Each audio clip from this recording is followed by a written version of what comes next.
مجيد. اللهم بارك على محمد وعلى آل محمد كما باركت على إبراهيم وعلى آل إبراهيم إنك حميد مجيد. اللهم صل على محمد وعلى آل محمد كما صليت على إبراهيم وعلى آل إبراهيم إنك حميد مجيد. اللهم بارك على محمد وعلى آل محمد كما باركت على إبراهيم وعلى آل إبراهيم إنك حميد مجيد. اللهم صل على محمد وعلى آل محمد كما صليت على إبراهيم وعلى آل إبراهيم إنك حميد مجيد. اللهم بارك على محمد وعلى آل محمد كما باركت على إبراهيم وعلى آل إبراهيم إنك حميد مجيد.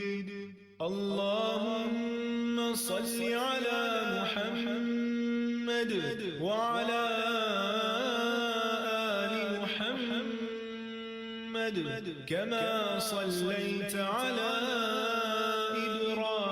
إبراهيم وعلى آل إبراهيم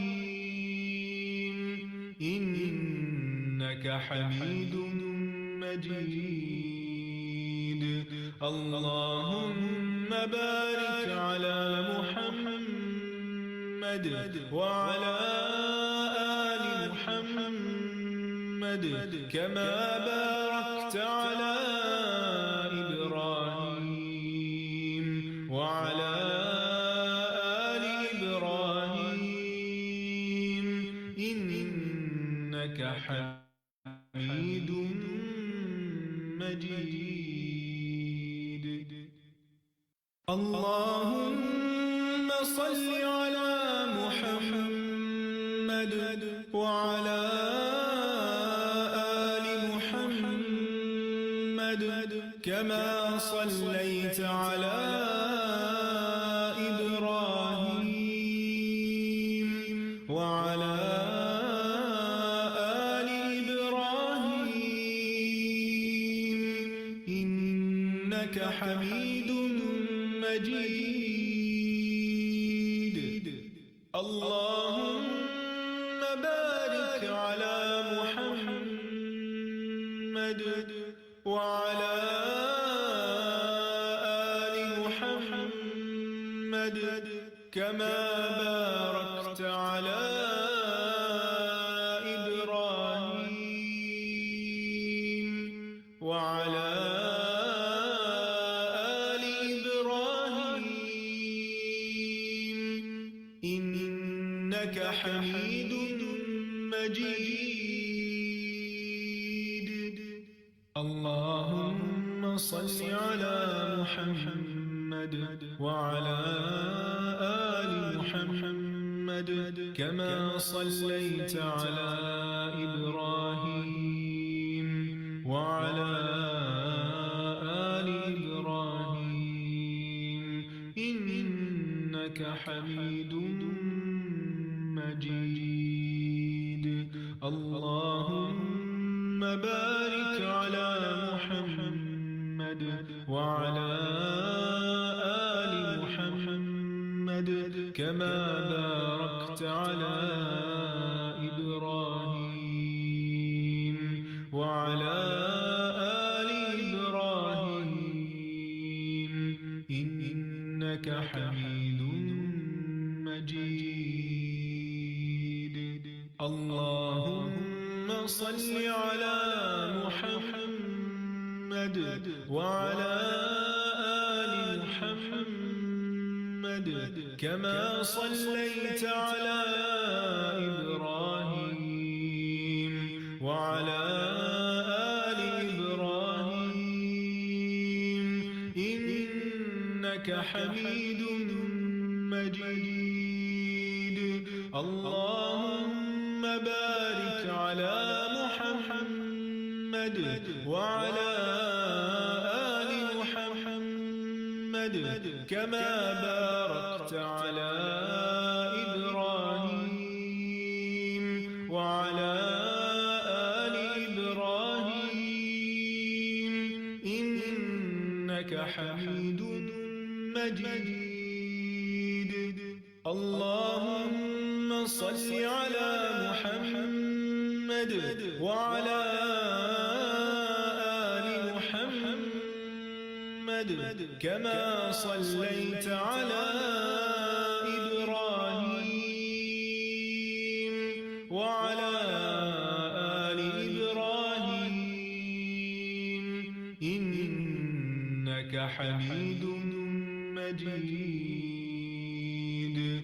اللهم بارك على محمد وعلى آل محمد كما باركت على إبراهيم وعلى آل إبراهيم إنك حميد مجيد. شهر رمضان الذي أنزل فيه القرآن هدى للناس وبينات من الهدى والفرقان فمن شهد منكم الشهر فليصم ومن كان مريضا أو على سفر فعدة من أيام أخر يريد الله بكم اليسر ولا يريد بكم العسر ولتكملوا العدة ولتكبروا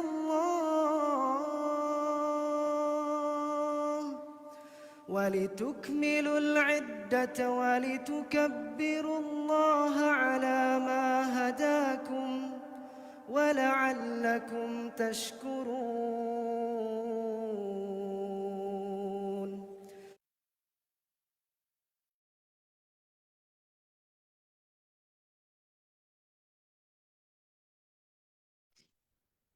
السلام عليكم ورحمة الله وبركاته. الحمد لله رب العالمين والصلاة والسلام على سيد المرسلين أما بعد فأعوذ بالله من الشيطان الرجيم بسم الله الرحمن الرحيم.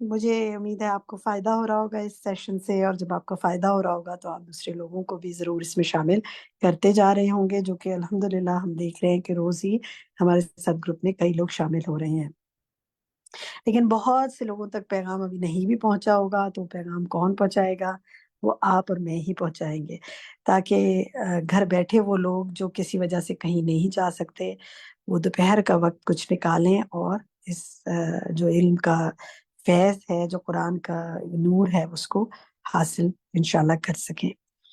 اچھا جناب، آپ کے ساتھ کچھ ابتدائی بات ہم کرتے ہیں۔ ہم نے آپ کو ایک ہوم ورک دیا تھا کل کہ آپ نے اپنی پسندیدہ آیت لکھنی ہے اور ترجمہ لکھنا ہے۔ کچھ عمل کی بات اگر اس سے سیکھی تو ضرور بتائیے۔ تو الحمدللہ میرے پاس چیٹ میں بھی جواب آنے شروع ہو گیا، اور مجھے پرسنلی بھی ہمیں بھیجا گیا۔ تو جناب آپ بتائیے کہ کسی نے کچھ لکھا، کیا کوئی کام؟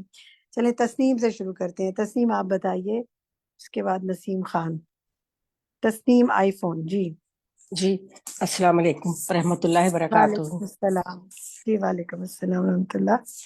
میں نے آیت کی آیت نمبر 29 آل عمران، یوم تجد کل نفس ما عملت من خیر محضرا وما عملت من سوء تود لو ان بینہا و بینہ امدا بعید۔ وہ دن جب موجود پائے گا ہر شخص وہ جو کی ہوگی اس نے کوئی نیکی اپنے سامنے حاضر، اور وہ بھی جو کی ہوگی اس نے کوئی بدی آرزو کرے گا کہ کاش اس کے اور اس کی بدی کے درمیان فاصلہ ہوتا بہت دور کا۔ ادی اپنا موبائل دینا۔ بہت پیاری آیت ہے، بہت ہی پیاری آیت۔ اللہ تعالیٰ احساس دلا دے اس کا بھی۔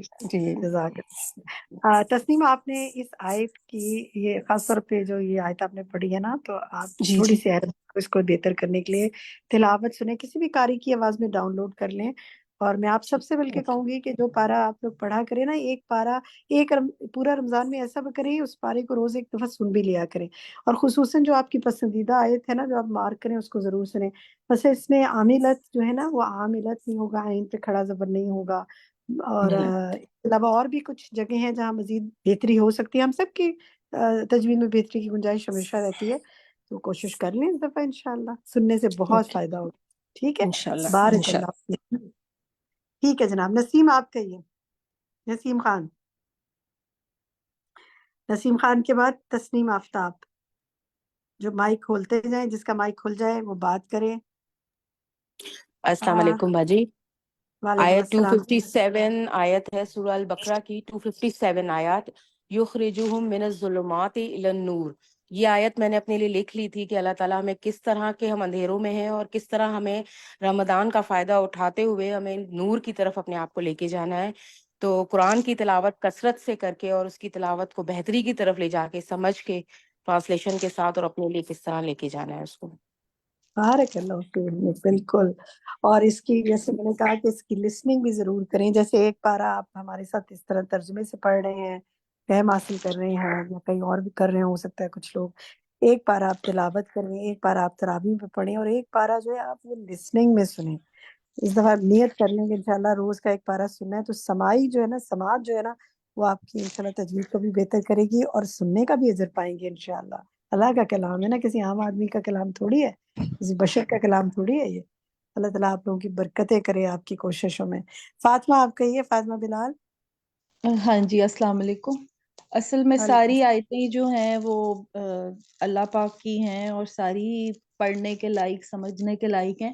میں نے 2 آیتیں بیسیکلی، ایک جو دعا ہے ربنا لا تزغ قلوبنا بعد اذ ہدیتنا وہب لنا من لدنک رحمۃ انک انت الوہاب، یہ ایک، اور ایک وہ جو ہے یہ آیت نمبر 8 ہے، اور آیت نمبر 26 میں جو ہے وَتُعِزُّ مَن تَشَاءُ وَتُذِلُّ مَن تَشَاءُ، کہ اللہ پاک ہی عزت دیتا ہے، وہی ذلت دیتا ہے، اور اگر کسی کو اس نے دنیا میں عزت دی ہے تو اس عزت پہ تکبر نہیں کرنا، کیونکہ تکبر اللہ پاک کو پسند نہیں ہے۔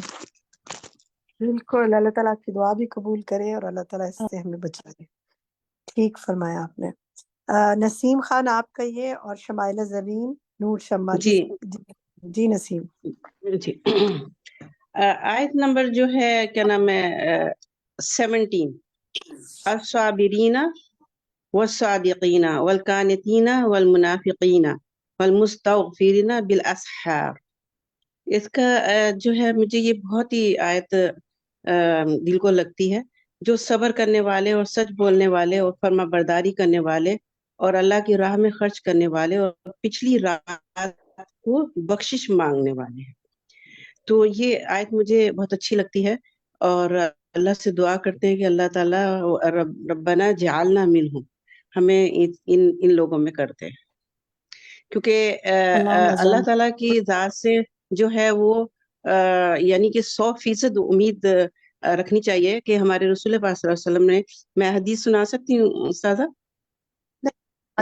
جیسے مفہوم ہے، چھوٹی سی بات ہے.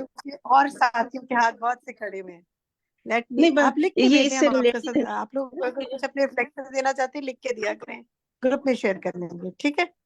کیونکہ اور ساتھی پھر ہم سے گلا کرتے ہیں کہ کچھ ساتھی زیادہ لمبی بات کر لیتے ہیں، ہمیں موقع نہیں ملتا، تو ہمیں سب کو موقع دینا ہے. جی شمائل آپ کہیے. جی شمائلہ زرین. ویسے تو سورہ بقرہ کی ہر آیا ہی، جس ہم ڈھونڈنے بیٹھے ہیں تو لگ رہا تھا کہ ہر آئے ہی پہ دل آ رہا ہے نا، یہی لکھ لے. لیکن جو سب سے مجھے پسند آئی ہے، قول معروف ومغفرۃ خیر من صدقہ یتبعها اذى واللہ غنی حلیم. نرم بات کہنا اور معاف کر دینا اس صدقہ سے بہتر ہے جس کے بعد تکلیف پہنچانا ہو، اور اللہ بے نیاز اور بردبار ہے. بہت پیاری بات، جزاک اللہ خیر فار ریمائنڈر. میں پھر سے دہرا دوں کہ میرے وہ ساتھی جو مزید کچھ بات کرنا چاہتے ہیں موسٹ ویلکم، وہ ہمیں لکھ کر اردو یا انگلش میں بھیج دیں. آپ کے ریفلیکشنز اگر ہمیں سمجھ میں آ گئے تو انشاءاللہ ہم ان کو گروپ میں بھی شیئر کر سکتے ہیں، کیونکہ آپ سب کی باتیں بہت پریشیس ہیں، ہمارے لیے بہت قابل عزت ہیں.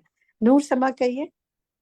جی آیت سورہ بقرہ آیت نمبر نور سما. 263 سے جو طاہرہ. جی میری آواز آ رہی ہے باجی؟ آپ کی آواز کہیے. جی میں نے آیت بولے لکھی نور نہیں ہے سما، انشاءاللہ. مجھے آپ کی آواز آ رہی ہے. جی میں نے آیت لکھی نہیں ہے، میں کل سے لکھوں گی انشاءاللہ، لیکن میں نے جو سبق لیا ہے وہ مجھے یاد ہے. میں نے جو آیت نمبر کوٹ کیا ہے 263 سورہ بقرہ سے، جو میں نے سیکھا ہے وہ یہ ہے کہ احسان صرف اس پر نہیں کرنا ہے کہ جس سے کچھ فائدہ ہو، بلکہ اس پر بھی کرنا ہے کہ جس سے ہمیں کچھ بھی نہ ملنے والا ہو. اور پھر اگلا جو ہے 280 آیت ہے، اس سے یہ ہے کہ قرض دینے پر ہر دن صدقہ لکھا جاتا ہے، پھر مہلت دینے پر اور بھی نیکی لکھی جاتی ہے. تو یہ بات مجھے بہت اچھی لگی کہ اب سے میں کوشش کروں کہ اگر میں نے کسی کو قرض دیا ہے تو میں اس کو بار بار نہ مانگوں یا مجھے اسے یاد نہ دلاتی رہوں، بلکہ میں اللہ کے لیے اس کو چھوڑ کر رکھوں کہ اس کے لیے مجھے نیکی لکھی جائے گی، اور جب اسے دینا ہوگا تو وہ دے گا اللہ کے وقت کے حساب سے. ماشاءاللہ، بہت ہی اچھی آپ نے، بہت ہی اچھی سوچی آپ نے بات. اللہ تعالیٰ آپ کے لیے بہت برکت کرے اس کے اندر.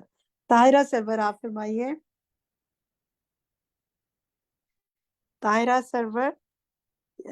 شاہدہ پروین. السلام علیکم ورحمۃ اللہ وبرکاتہ. مجھے ویسے تو قرآن پاک ماشاء اللہ ہمارے لیے شفائے رحمت ہے ہمارے لیے. اگر ہم اس کو تھام لیں تو اللہ تعالیٰ کا قرب بھی حاصل ہوتا ہے، شفا بھی ہوگی. باقی یہ ہے کہ جو سورۃ یہ البقرہ جو ہے نا، اس کی جو آخری آیات ہے نا، الحمدللہ سے میں اس وقت سے پڑھتی ہوں جب میرا بچپنا تھا.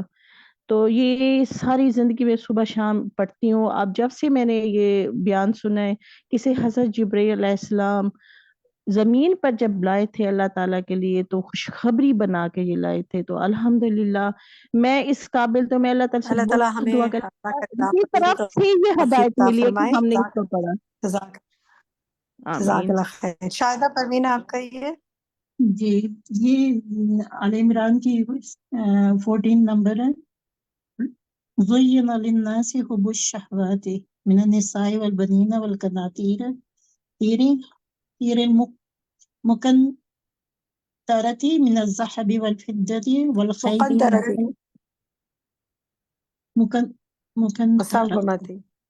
من الذهب والفضة والخيل المسومات والأنعام والحرث ذلك متاع الحیات الدنیا واللہ عنده حسن المآب. اس میں مجھے جیسے بھئی انسان کو اللہ نے ان چیزوں کی خواہشات میں پھنس کر اور گمراہ نہ ہو جائے، جیسے خزانے ہیں، سونے چاندی یا اور چیزیں ہیں. اس میں مینشن ہے کہ اللہ نے عورت کو کتنی قیمتی چیز بنایا ہے نا، کہ بشرطے کہ وہ کسی مرد کا ایمان نہ خراب کرے.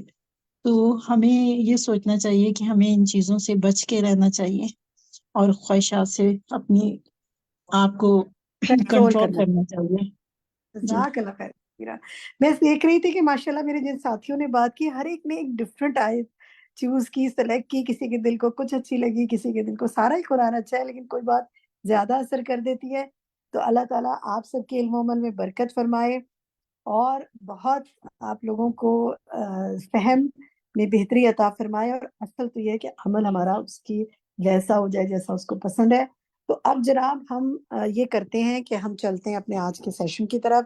سب سے پہلے ہم کل کے پارے کا ریکیپ سنیں گے چند منٹ کا سازا کے ساتھ, اور انشاءاللہ پھر ہم سازا سے پارا 4 کی کے فہم کو حاصل کریں گے. اس کے بعد ہم نے کچھ سوالات پھر آج آپ کے لیے کچھ فل ان دا بلینکس کچھ چیزیں نکالی ہیں کہ دیکھیں ذرا دہرائی ہو جائے. ہر روز کوشش کرتے ہیں کہ دہرائی بھی کچھ کچھ بیچ میں سے کر لیں, اور پھر ایک اور دہرائی ہماری جو ہوگی وہ ہوگی انشاءاللہ کوئی پول کے ذریعے انشاءاللہ, اور پھر آپ کو کچھ ہوم ورکس بھی دیں گے. تو جناب چلتے ہیں آج کی سیشن کی طرف. Over to you admin. السلام علیکم ورحمۃ اللہ وبرکاتہ. کل کے پارے میں سے آپ نے کیا سیکھا؟ شیئر کیجئے. سورہ ملک کے علاوہ البقرہ کی لاسٹ آخری جو 2 ورسز ہیں وہ بھی آئندہ سونے سے پہلے پڑھ کے سونی چاہیے انشاءاللہ. وہ رات بھر کے لیے کافی ہو جاتی ہیں, یعنی حفاظت کے لیے. اسباب کے بجائے مسبب الاسباب پر انحصار کرنا چاہیے. اسباب کا استعمال کی ممانعت نہیں ہے, لیکن اس کو اس طرح استعمال کرنا چاہیے کہ آخرت کا حصول اس کے ساتھ جڑا ہو. میں نے اپنے لیے جو بات لی وہ یہ کہ ریسسٹ کامنٹ سے بہت زیادہ بچنے کی ضرورت ہے, کیونکہ اللہ تعالیٰ کی بنائی ہوئی مخلوق ہے اور ہمیں کوئی حق نہیں کہ ہم کسی کو بھی کچھ بھی کہیں. شاباش, گڈ. صدقات سے ہمارے گناہ معاف ہوتے ہیں. صدقات گناہوں کی آگ کو بجھاتے ہیں. جی. قرآن کی عظیم ترین آیت آیت الکرسی, توحید کے 12 دلائل موجود, اللہ کے 5 نام اور 20 سے زیادہ صفات. جزاک اللہ خیر. 3 آدمی ایسے ہیں جس سے اللہ تعالیٰ قیامت کے دن بات نہیں کرے گا. ایک احسان جتانے والا, ماں باپ کا نافرمان, اور کپڑا لٹکانے والا. گڈ. استاذ جی, مجھے یہ بات بہت ہی دوبارہ سے دہرانے کی ضرورت پیش آئی کہ جب اللہ کی رحمتوں سے انعامات سے کوئی غیر متوقع معاملات واقعات نعمتوں کو دیکھیں تو اسی وقت دعا کر لیں. وہ ایک قبولیت کی گھڑی ہوتی ہے, جیسے حضرت زکریا علیہ السلام کی دعا قبول ہوئی تھی. یعنی دوسروں سے حسد کرنے کی بجائے کہ ان کو یہ نعمت کیوں ملی ہے, اس وقت انسان کو اللہ کی نعمت طلب کرنی چاہیے, اللہ کا فضل مانگنا چاہیے. دلوں کی اصلاح کیا کریں, دلوں کے بھی کچھ اعمال پر پکڑ ہے. یہ بڑی اہم بات ہے کہ دلوں کے کچھ اعمال پر بھی پکڑ ہے, اس لیے دل پر بھی نگاہ رکھیں کہ ہمارے دل کیا سوچ رہے ہیں. اللہ توبہ قبول کرتا ہے, توبہ کی توفیق بھی دیتا ہے. قبول بھی کرتا ہے اور توفیق بھی دیتا ہے. گڈ. صدقہ جو دینے کے لیے ردی چیز نہیں دینی چاہیے, اس کی قبولیت کے لیے اچھی چیز ہونی چاہیے, اور صدقہ پہنچنے سے پہلے کسی کے ہاتھ میں, اللہ تعالیٰ کے ہاتھ میں جائے. جزاک اللہ خیر. السلام علیکم ورحمۃ اللہ وبرکاتہ. نحمده ونصلي على رسوله الكريم, اما بعد, فاعوذ باللہ من الشیطان الرجیم, بسم اللہ الرحمن الرحیم. رب اشرح لي صدری ويسر لي امری واحلل عقدۃ من لسانی يفقهوا قولی. الحمد للہ الذي احاط بكل شيء علما وجعل لكل شيء قدرا واسبغ على الخلائق من نعمته سترا. احمده سبحانه واشکره واتوب الیہ واستغفره. ہر قسم کی حمد اللہ کے لیے ہے جس نے علم کے لحاظ سے ہر چیز کا احاطہ کر رکھا ہے اور ہر ایک چیز کی تقدیر مقرر کی ہے اور اپنی مخلوقات پر اپنی نعمتوں کا پردہ ڈالا ہوا ہے. میں اللہ سبحانہ تعالیٰ کی حمد کرتی ہوں اور اس کا شکر ادا کرتی ہوں اور اس کی طرف توبہ کرتی ہوں اور اس سے بخشش طلب کرتی ہوں. چوتھا پارہ. لن تنالوا البر حتى تنفقوا مما تحبون وما تنفقوا من شيء فإن الله به عليم. تم نیکی کی حقیقت کو ہرگز نہیں پا سکتے جب تک کہ تم اس میں سے اللہ کی راہ میں خرچ نہ کرو جسے تم پسند کرتے ہو, اور جو چیز بھی تم خرچ کرو گے یقیناً اللہ اسے خوب جاننے والا ہے. یعنی خرچ کرنا ہے تو اپنی پسندیدہ چیز کو کرو, نہ کہ گھٹیا اور ردی چیز. اس کے بغیر کوئی شخص کامل نیکی کو نہیں پا سکتا، نیکی کی حقیقت کو نہیں پا سکتا، اور خرچ کرنے کی چیزوں میں سے جان، مال، اولاد، عزیز و اقارب، جاہ اور عزت، ہر وہ چیز شامل ہے جس کو انسان پوزیس کرتا ہے۔ تھوڑا خرچ کرنا ہو یا زیادہ، سب کچھ اللہ کے علم میں ہے۔ وَإِنَّ اللَّهَ بِهِ عَلِيمٌ، ہم جو کچھ بھی کرتے ہیں وہ سب جانتا ہے، بشرطے کہ انسان اخلاص اور ایمان کے ساتھ خرچ کرے، اللہ سبحانہ وتعالیٰ اس کا بدلہ ضرور دے گا۔ اس لیے معمولی چیز کو بھی خرچ کرنے کو آر نہیں سمجھنا چاہیے، لیکن نیکی کا کامل درجہ حاصل کرنے کے لیے ضروری ہے کہ عزیز ترین چیز صرف کی جائے۔ انس رضی اللہ عنہ کہتے ہیں کہ نبی صلی اللہ علیہ وسلم ممبر پر تشریف فرما تھے کہ ابو طلحہ نبی صلی اللہ علیہ وسلم کے پاس آئے اور پوچھا کہ آپ کی کیا رائے ہے؟ اللہ عز و جل نے یہ آیت نازل فرمائی ہے، لن تنالوا البر حتى تنفقوا مما تحبون، اور مجھے اپنے سارے مال میں سے بیرہا کی زمین زیادہ محبوب ہے، اور میں اس کے ذریعے اللہ عز و جل کا قرب حاصل کرنا چاہتا ہوں۔ تو رسول اللہ صلی اللہ علیہ وسلم نے فرمایا، واہ واہ، بیرہا تو بڑا نفع بخش مال ہے، کیونکہ آپ صلی اللہ علیہ وسلم وہاں تشریف لے جایا کرتے تھے اور وہاں کے کنویں کا میٹھا پانی پیا کرتے تھے، پھر انہوں نے وہ باغ لوگوں میں تقسیم کر دیا۔ یہ ہے اللہ کی محبت پانے کا جذبہ۔ عمر رضی اللہ عنہ کی مثال ہمارے سامنے ہے۔ انہوں نے عرض کیا، اللہ کے رسول، مجھے خیبر میں سے جو حصہ ملا ہے اس سے بڑھ کر نفیس مال مجھے آج تک حاصل نہیں ہوا، میں نے ارادہ کیا ہے کہ اسے صدقہ کر دوں۔ آپ نے فرمایا، اصل اپنے پاس رکھو اور اس کے پھل کو اللہ کے راستے میں تقسیم کر دو۔ چنانچہ عمر رضی اللہ عنہ نے اسے وقف کر دیا۔ یہ ہیں وہ مثالیں جو ہماری تاریخ میں ہمیں ملتی ہیں، لیکن آج ہمارا حال کیا ہو گیا ہے کہ ہم سب کچھ اپنی ذات کے لیے ہی رکھنا چاہتے ہیں، اور اللہ کا دین جس حال میں بھی ہے ہمیں اس کی پرواہ نہیں۔ آج آپ دیکھیں کہ نان مسلمز کے اندر ایسی مثالیں موجود ہیں کہ جس میں وہ اپنی پوری زندگی کا سرمایہ تعلیمی اداروں کے لیے وقف کر جاتے ہیں۔ آج ہی صبح مجھے کسی نے ایک ویڈیو کلپ شیئر کیا جس میں ایک خاتون نے $1 بلین ایک میڈیکل کالج کو دیا ہے نیو یارک میں، جس کی وجہ سے تمام کے تمام اسٹوڈنٹس کی میڈیکل کی مہنگی ترین تعلیم بالکل فری ہو گئی۔ اب آپ سوچ سکتے ہیں کہ طالب علموں پر علم حاصل کرنے کے لیے، خاص طور پر یہاں یونیورسٹیز میں جانا کتنا مشکل ہے، اور کتنے بچے ڈیٹس کا شکار ہیں اور کتنی مشکلوں میں ہیں، لیکن مسلمان کمیونٹی اس بارے میں کم ہی سوچتی ہے کہ ان کے لیے ہم کیا سہولت فراہم کر سکتے ہیں تاکہ وہ بھی اعلیٰ تعلیم حاصل کر سکیں، یا پھر جو دینی تعلیم کے ادارے ہیں ان کو آگے بڑھانے کے لیے، ان کو ترقی دینے کے لیے ہم اپنے مال میں سے کیا خرچ کر سکتے ہیں۔ بعض اوقات ہمارے پاس مال ہوتا بھی ہے اور ہمارے بچوں کو بھی اس کی ضرورت نہیں ہوتی کیونکہ وہ سیلف سفیشینٹ ہو چکے ہوتے ہیں، لیکن اس کے باوجود ہمارا دل نہیں کھلتا۔ اور پھر خاص طور پر اللہ کے راستے میں دینے کے لیے، دنیا کی شہرت کے لیے تو پھر بھی کچھ کر لیتے ہیں، لیکن دین کے لیے کیا کرتے ہیں، یہ ہم سب کے لیے ایک سوال ہے۔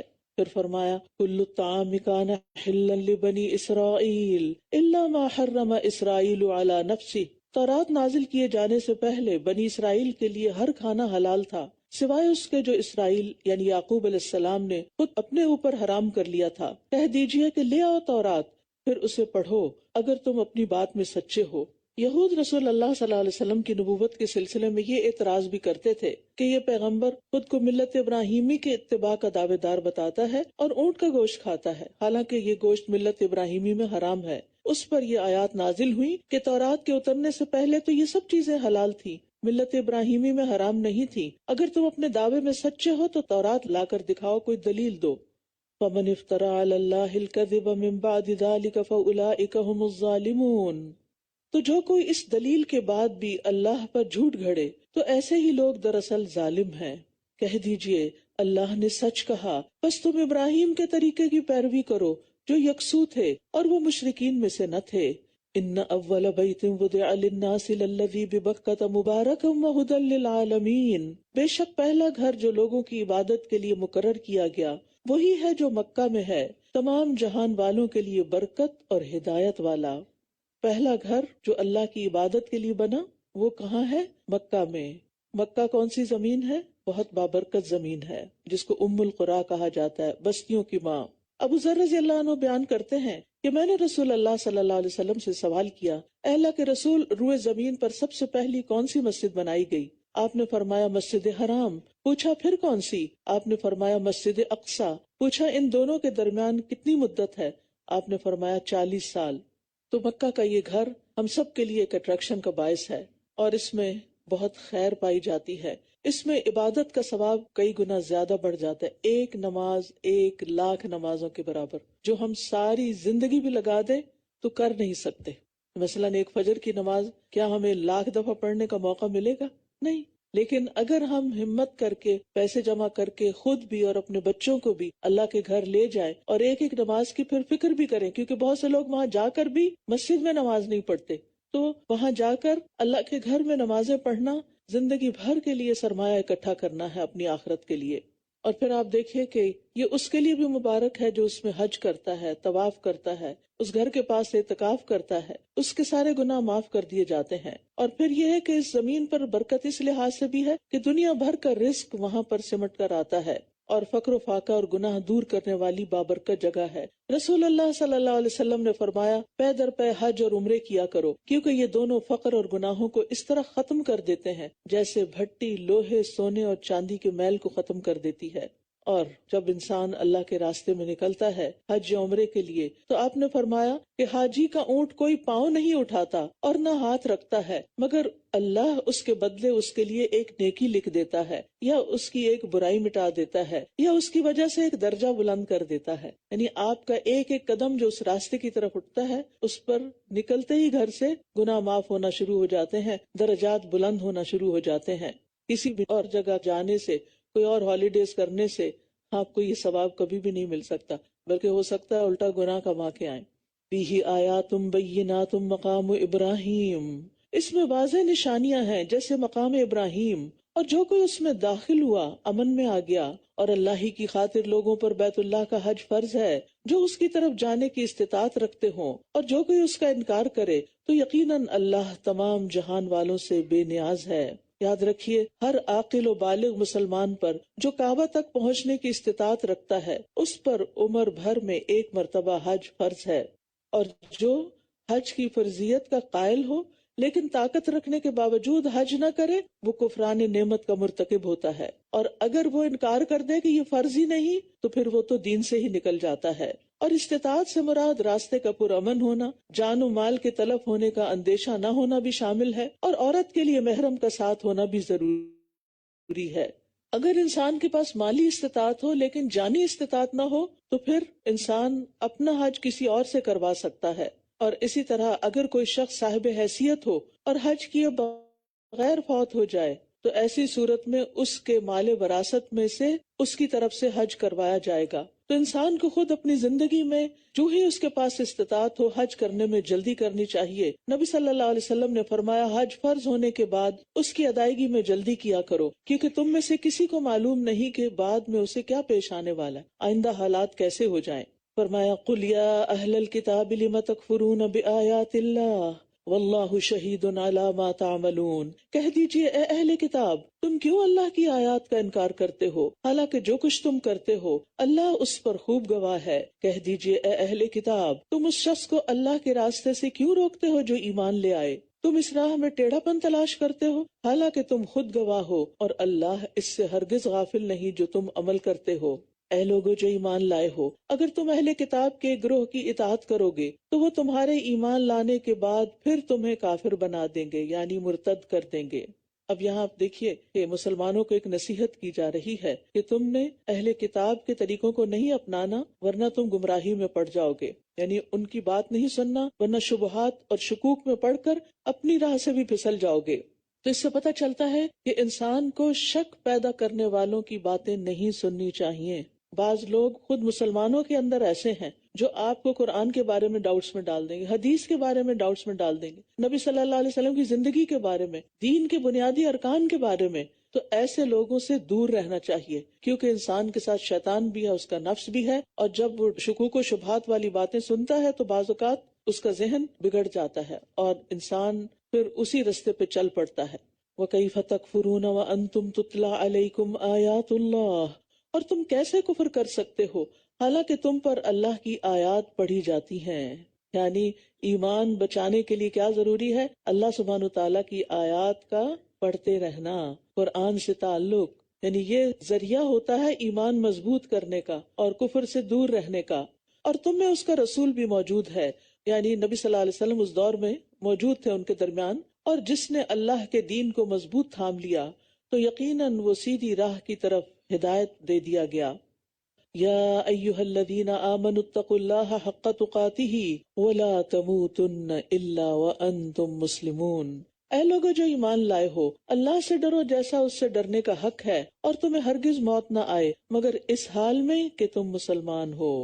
حق تقاتہ کا مطلب ہے اس کی اطاعت کی جائے، اس کی نافرمانی نہ کی جائے، اس کا شکر بجا لایا جائے، اس کی ناشکری نہ کی جائے، اس کا ذکر کیا جائے اور اس کو بھلایا نہ جائے۔ تو یہاں ہمیں ہر ایک کو یہ حکم دیا جا رہا ہے کہ ہم اللہ سے ڈرتے رہیں جتنی بھی ہم میں استطاعت ہے، کیونکہ یہ تقوی انسان کو جنت میں داخل کرنے کا سبب ہے۔ رسول اللہ صلی اللہ علیہ وسلم سے پوچھا گیا کہ لوگوں کو اکثر کون سی چیز جنت میں داخل کرتی ہے، تو آپ نے فرمایا اللہ کا تقوی اور اچھا اخلاق، اور پھر وَلَا تَمُوتُنَّ إِلَّا وَأَنْتُمْ مُسْلِمُونَ۔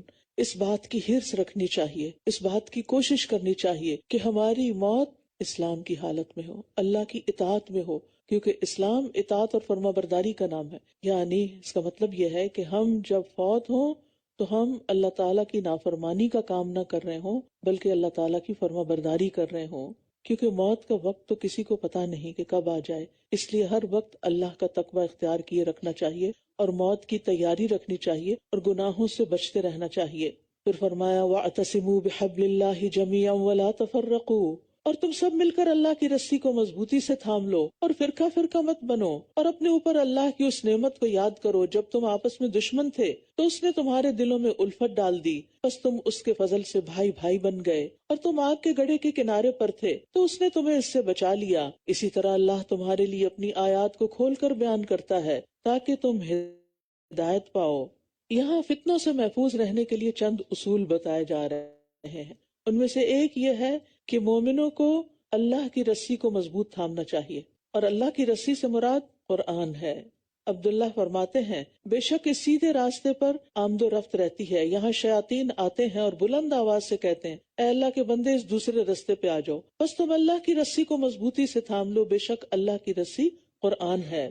زید بن ارقم کہتے ہیں کہ رسول اللہ صلی اللہ علیہ وسلم نے فرمایا اللہ کی کتاب ہی اللہ کی وہ رسی ہے جو آسمان سے زمین تک لٹکی ہوئی ہے، جو اسے پکڑے گا اس کا بیڑا پار ہو جائے گا اور جو اس کو چھوڑ دے گا ہلاکت کے گڑھے میں جا گرے گا۔ تو یہاں پر فتنوں سے محفوظ رہنے کے لیے پیچھے بتایا گیا تقوی اختیار کرو، اسلام کی حالت میں موت آئے ہر وقت اطاعت کی حالت میں رہو، اللہ کی رسی کو یعنی قرآن کو مضبوطی سے تھامے رکھو، اور پھر جدا جدا نہ ہو آپس میں، فرقہ واریت نہ کرو، اور اللہ کی نعمت یعنی دلوں میں الفت ڈالنے کو یاد رکھو، اور اس کے بعد دعوت الخیر کا کام کرو، نیکیوں کا حکم دو، برائیوں سے روکو۔ یہ ساری چیزیں انسان کو دین پر ثابت قدم رکھتی ہیں۔ وَلْتَكُمْ مِنْكُمْ أُمَّةٌ يَدْعُونَ إِلَى الْخَيْرِ، اور تم میں ایک گروہ ایسا ضرور ہونا چاہیے جو لوگوں کو خیر کی طرف بلائے اور نیکی کا حکم دے اور برائی سے روکے، اور یہی لوگ فلاح پانے والے ہیں۔ اللہ کی رسی کو مضبوطی سے پکڑنے کے بعد اختلاف سے بچنے کی صورت کیا ہے کہ انسان لوگوں کو خیر کی طرف بلائے، جب وہ اور لوگوں کو نیکی کی طرف بلائے گا تو اس کے اپنے ارد گرد نیک لوگوں کا دائرہ مضبوط ہو جائے گا، جس کی وجہ سے اس کے لیے خود برائیوں کی طرف نکلنا مشکل ہوگا۔ اور یہ امر بالمعروف اور نہی عن المنکر امت محمد صلی اللہ علیہ وسلم پر واجب ہے، فردن فردن بھی اور جماعت کی شکل میں بھی۔ مومنوں کا آپس میں رشتہ کیا ہے؟ والمؤمنون والمؤمنات بعضهم اولیاء بعض، مومن مرد اور مومن عورتیں ان کے بعض کے دوست ہیں، مددگار ہیں۔ کس کام میں؟ وہ نیکی کا حکم دیتے ہیں اور برائی سے منع کرتے ہیں، یعنی اس کام میں سب کو ایک دوسرے کے ساتھ تعاون کرنا چاہیے، ایک دوسرے کی اسٹرینتھ بننا چاہیے، ایک دوسرے کو پیچھے نہیں کھینچنا چاہیے، ایک دوسرے کے خلاف بات نہیں کرنی چاہیے، تاکہ سب مل کر اللہ کے دین کو آگے بڑھا سکیں۔ اور جو لوگ نہی عن المنکر نہ کریں تو وہ ایسے ہی ہیں جیسے وہ خود اس برائی کا ارتکاب کر رہے ہیں۔ منکر کو دیکھ کر اسے نہ روکنا غفلت اور اللہ سے اعراض کی نشانی ہے۔ منکر سے نہ روکنے والے کی بات حقیر ہو جاتی ہے اور اس کی بات مانی نہیں جاتی۔ پھر فرمایا وَلَا تَكُونُوا كَالَّذِينَ تَفَرَّقُوا، اور ان لوگوں کی طرح نہ ہو جانا جو فرقہ فرقہ بن گئے اور انہوں نے واضح دلائل آ جانے کے بعد اختلاف کیا، اور یہی لوگ ہیں جن کے لیے بہت بڑا عذاب ہے۔ اس سے مراد بنی اسرائیل ہیں جو فرقوں میں بٹ گئے تھے، جیسے وہ آتا ہے نا کہ آپ صلی اللہ علیہ وسلم نے فرمایا البتہ میری امت پر بھی وہی کچھ آئے گا جو بنی اسرائیل پر آیا۔ اور پھر آگے فرمایا کہ اور بے شک بنی اسرائیل 72 فرقوں پہ تقسیم ہوئی اور میری امت 73 فرقوں پہ تقسیم ہو جائے گی، اور ان میں ایک فرقے کے علاوہ باقی سب جہنمی ہوں گے۔ صحابہ نے عرض کیا یا رسول اللہ وہ کون ہے؟ آپ نے فرمایا جس پر میں اور میرے صحابہ ہیں، یعنی جنہوں نے اصل دین کو تھاما وہی نجات پانے والے ہیں۔ اس دن کچھ چہرے روشن ہوں گے اور کچھ چہرے سیاہ، تو جن لوگوں کے چہرے سیاہ ہوں گے ان سے کہا جائے گا کیا تم اپنے ایمان لانے کے بعد کفر میں مبتلا ہو گئے تھے؟ تو عذاب کا مزہ چکھو اس وجہ سے کہ تم کفر کرتے تھے۔ ابن عباس کہتے ہیں کہ جو چہرے روشن اور سفید ہوں گے وہ اہل سنت کے ہوں گے جو آپس میں اتحاد اور اتفاق رکھنے والے لوگ ہیں، اور جو چہرے سیاہ ہوں گے وہ تفرقہ بازی کرنے والوں کے ہوں گے۔ اور بنیادی طور پر یہی ہے کہ جو لوگ نیکی کے کام کرتے ہیں ان کے چہرے روشن ہوں گے، جیسے آتا ہے للذین احسنوا الحسنى وزیادہ ولا يرهق وجوہہم قطر۔ جن لوگوں نے نیکی کی ان کے لیے نہایت اچھا بدلہ ہے اور کچھ زیادہ بھی ہے، اور ان کے چہروں کو نہ کوئی سیاہی ڈھانپے گی نہ کوئی ذلت، یعنی نیکی کرنے والے احسان کرنے والوں کے چہرے سیاہ نہیں ہوں گے۔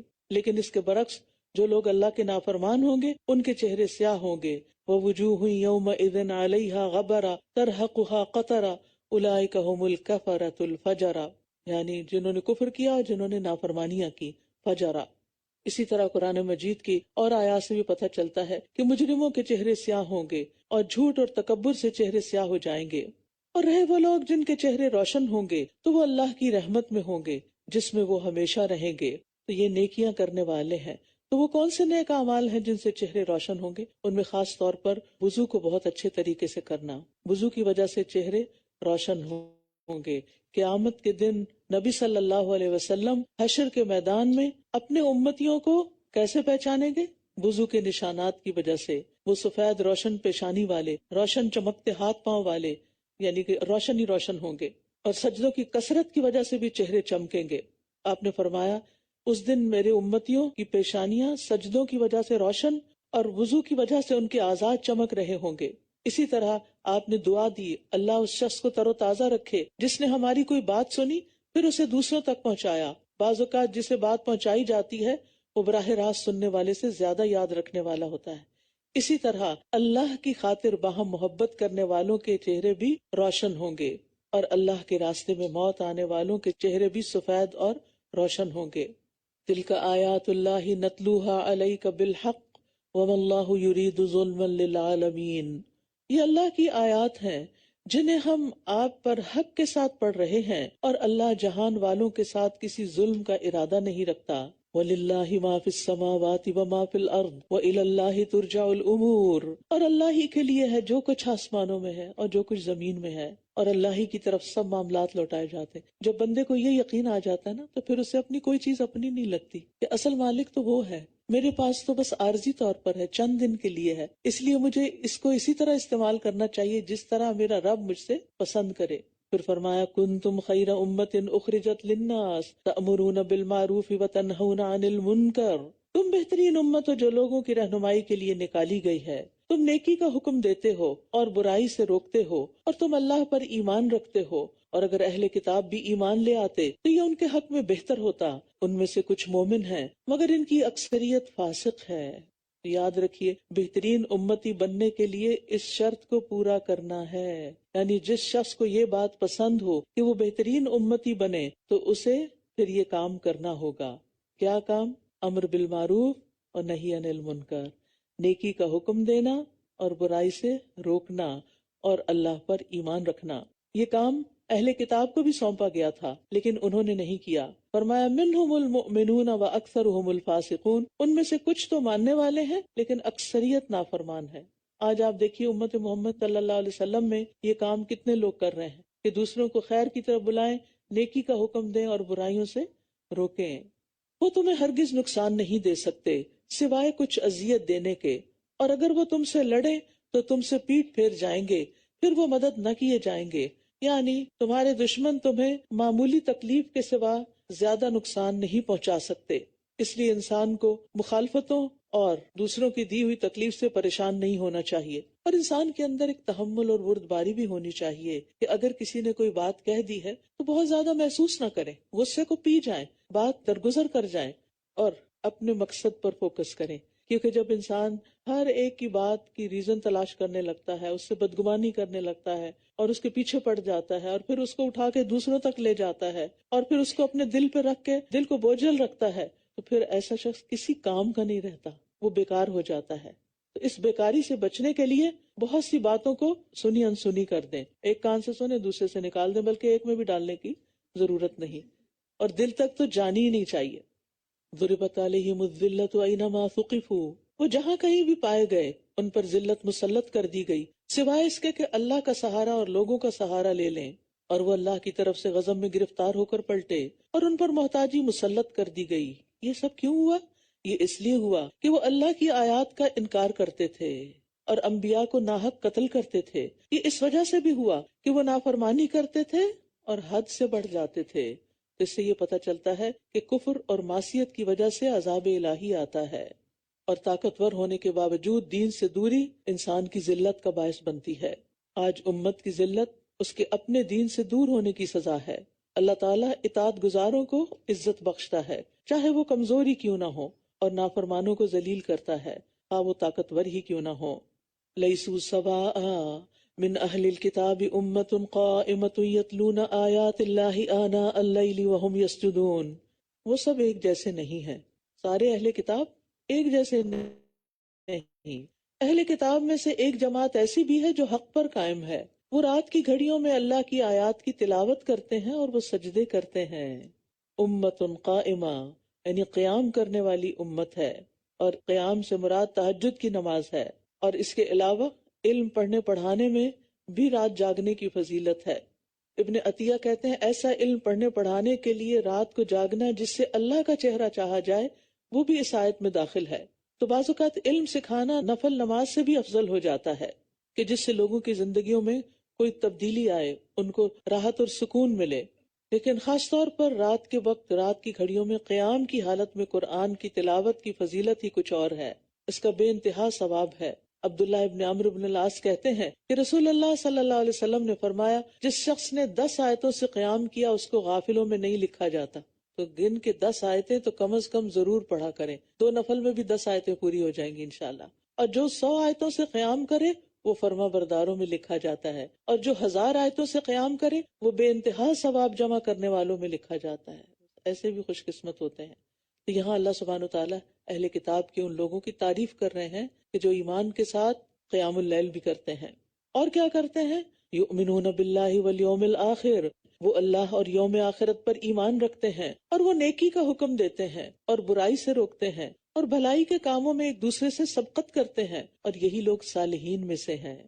نیکی کے کاموں میں جلدی کرتے ہیں، جی ہاں، اس ڈر سے کہ کہیں موت نہ آ جائے، کہیں زندگی ختم نہ ہو جائے، اس لیے وہ نیکی کے کاموں میں سستی نہیں کرتے۔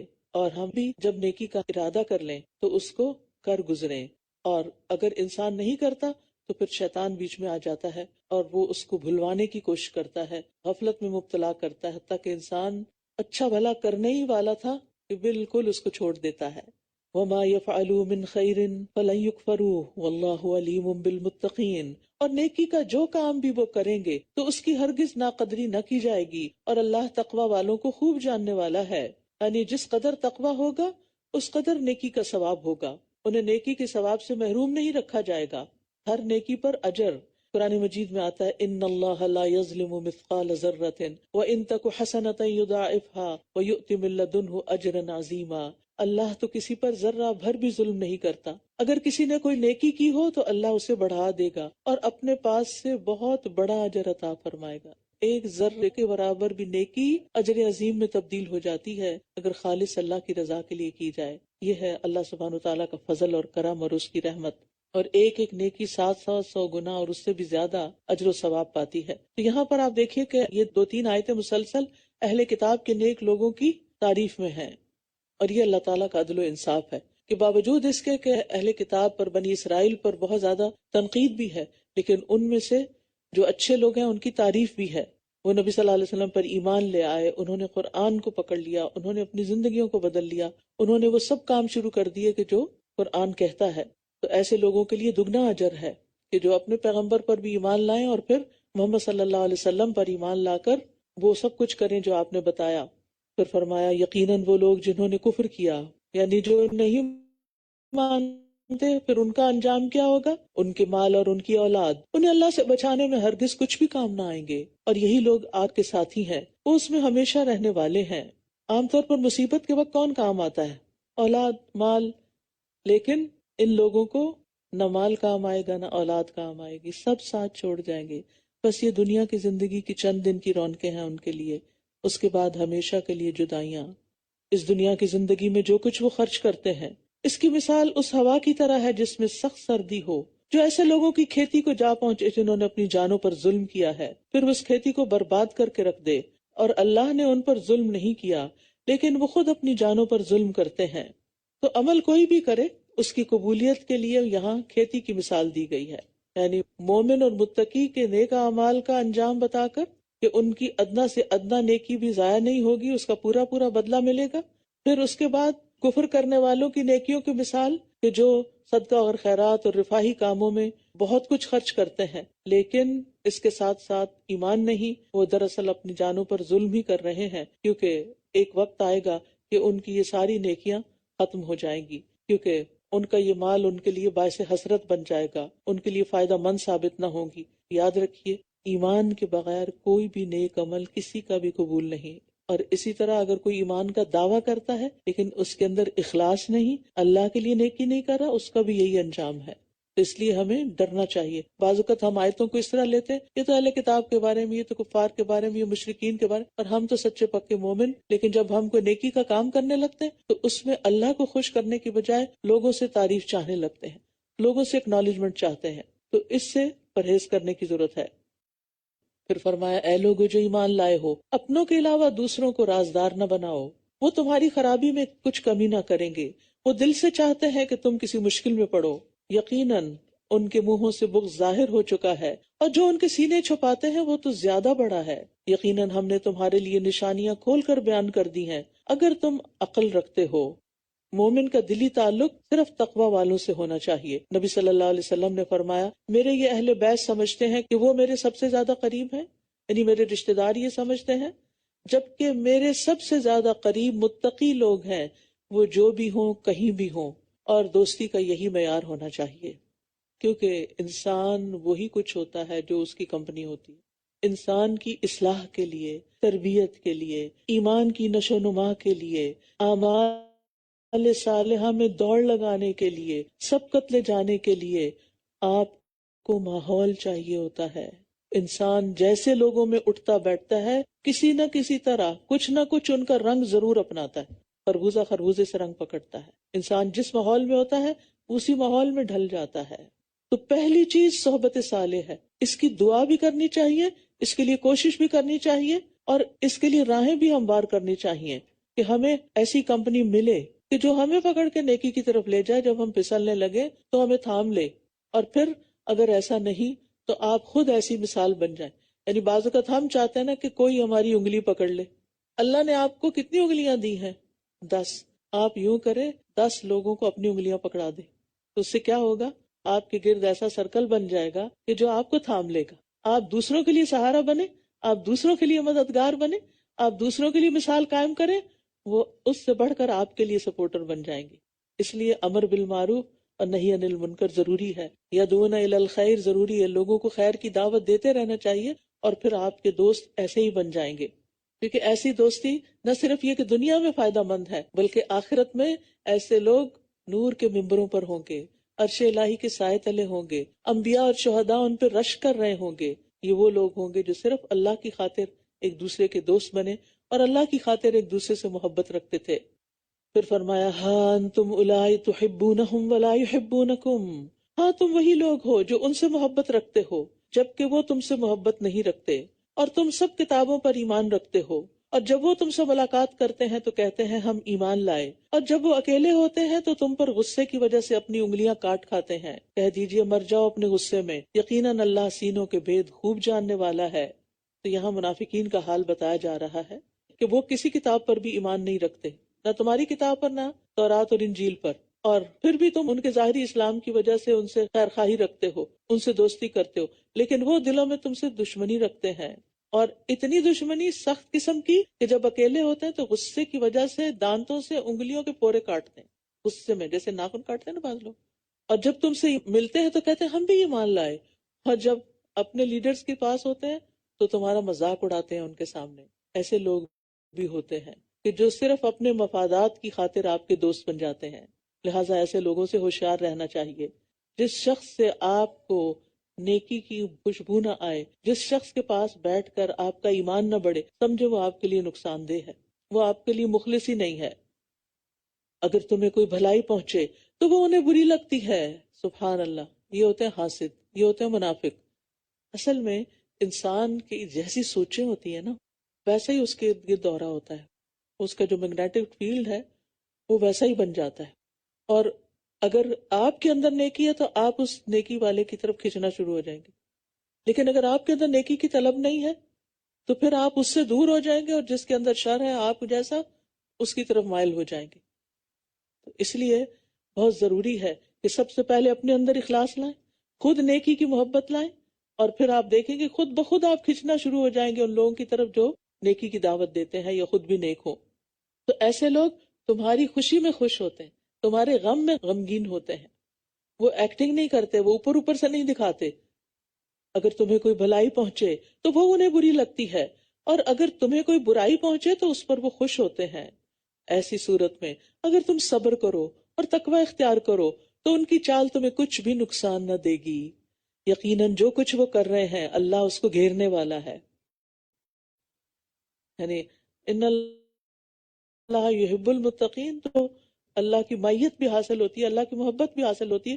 لہٰذا ان کی باتوں پہ کڑنے کی بجائے اور ان کے خلاف کوئی محاذ آرائی قائم کرنے کی بجائے، نفرت اپنے دل میں پالنے کی بجائے، تم اپنے تقویٰ پہ کام کرو اور صبر سے کام لو، تو اللہ سبحانہ وتعالیٰ خود تمہارا مددگار ہوگا. اور ایسے دوست سے پناہ بھی مانگی گئی ہے، اور اس کی دعا بھی ہمیں سکھائی گئی ہے کہ اللہم انی اعوذ بک من جار السوء ومن زوج تشیبنی قبل المشید ومن ولد یکون علی ربا ومن مال یکون علی عذابا ومن خلیل ماکر عینہ ترانی وقلبہ یرعانی. کہ اللہ مجھے ایسے چال باز دوست سے بچا کے رکھنا جس کی آنکھیں مجھے دیکھ رہی ہوں اور اس کا دل میری نگرانی کر رہا ہو. اگر کوئی نیکی کی بات مجھ میں دیکھے تو اس کو دبا دے، ہضم کر جائے، اور اگر کوئی برائی دیکھے تو اس کو پھیلا دے. یہ کرائیٹیریا دیا گیا ہے ایسے دوست کا جو منافق ہوتا ہے. تو ہمیں دوسروں کی نعمت پر حسد کرنے کی بجائے برکت کی دعا دینی چاہیے، اور اللہ کی مدد پانے کے لیے تقوی اور صبر شرط ہے. اور دشمن کے مکر و فریب سے بچنے کا بھی یہی ذریعہ ہے کہ اپنے اندر تقوی پیدا کریں. اب یہاں سے جنگ احد کے کچھ حالات اور ان پر تبصرہ آ رہا ہے. وَإِذْ غَدَوْتَ مِنْ أَهْلِكَ تُبَوِّئُ الْمُؤْمِنِينَ مَقَاعِدَ لِلْقِتَالِ وَاللَّهُ سَمِيعٌ عَلِيمٌ. اور اے نبی وہ وقت بھی یاد کریں جب آپ صبح سویرے اپنے گھر والوں سے یعنی احد کی طرف نکلے تھے. آپ جنگ کے لیے مومنوں کو مورچوں پر متعین کر رہے تھے، اور اللہ خوب سننے والا خوب جاننے والا ہے. غزوہ بدر میں مشرکین کو ذلت آمیز شکست ہوئی، ان کے 70 آدمی قتل ہوئے، 70 قید ہوئے. اب ان کے اندر جوش انتقام بھر گیا، اور انہوں نے مدینہ پر حملہ آور ہونے کا منصوبہ بنایا، اور ہر طرف سے مختلف قبائل سے 3000 کا مسلح لشکر لے کر جبل احد کے قریب آ کے ٹھہر گئے. نبی صلی اللہ علیہ وسلم نے صحابہ سے مشورہ کیا، بعض نے مدینہ میں رہ کے لڑنے کا مشورہ دیا، بعض پرجوش نوجوانوں نے جنہوں نے بدر میں حصہ نہیں لیا تھا، شریک نہیں ہو سکے تھے کیونکہ وہ مینڈیٹری نہیں تھا، تو وہ میدان میں نکل کر لڑنے کے لیے اصرار کر رہے تھے. تو آپ نے ان کی رائے کے مطابق 1000 کی جمعیت لی اور دشمنوں کے مقابلے کے لیے نکلے.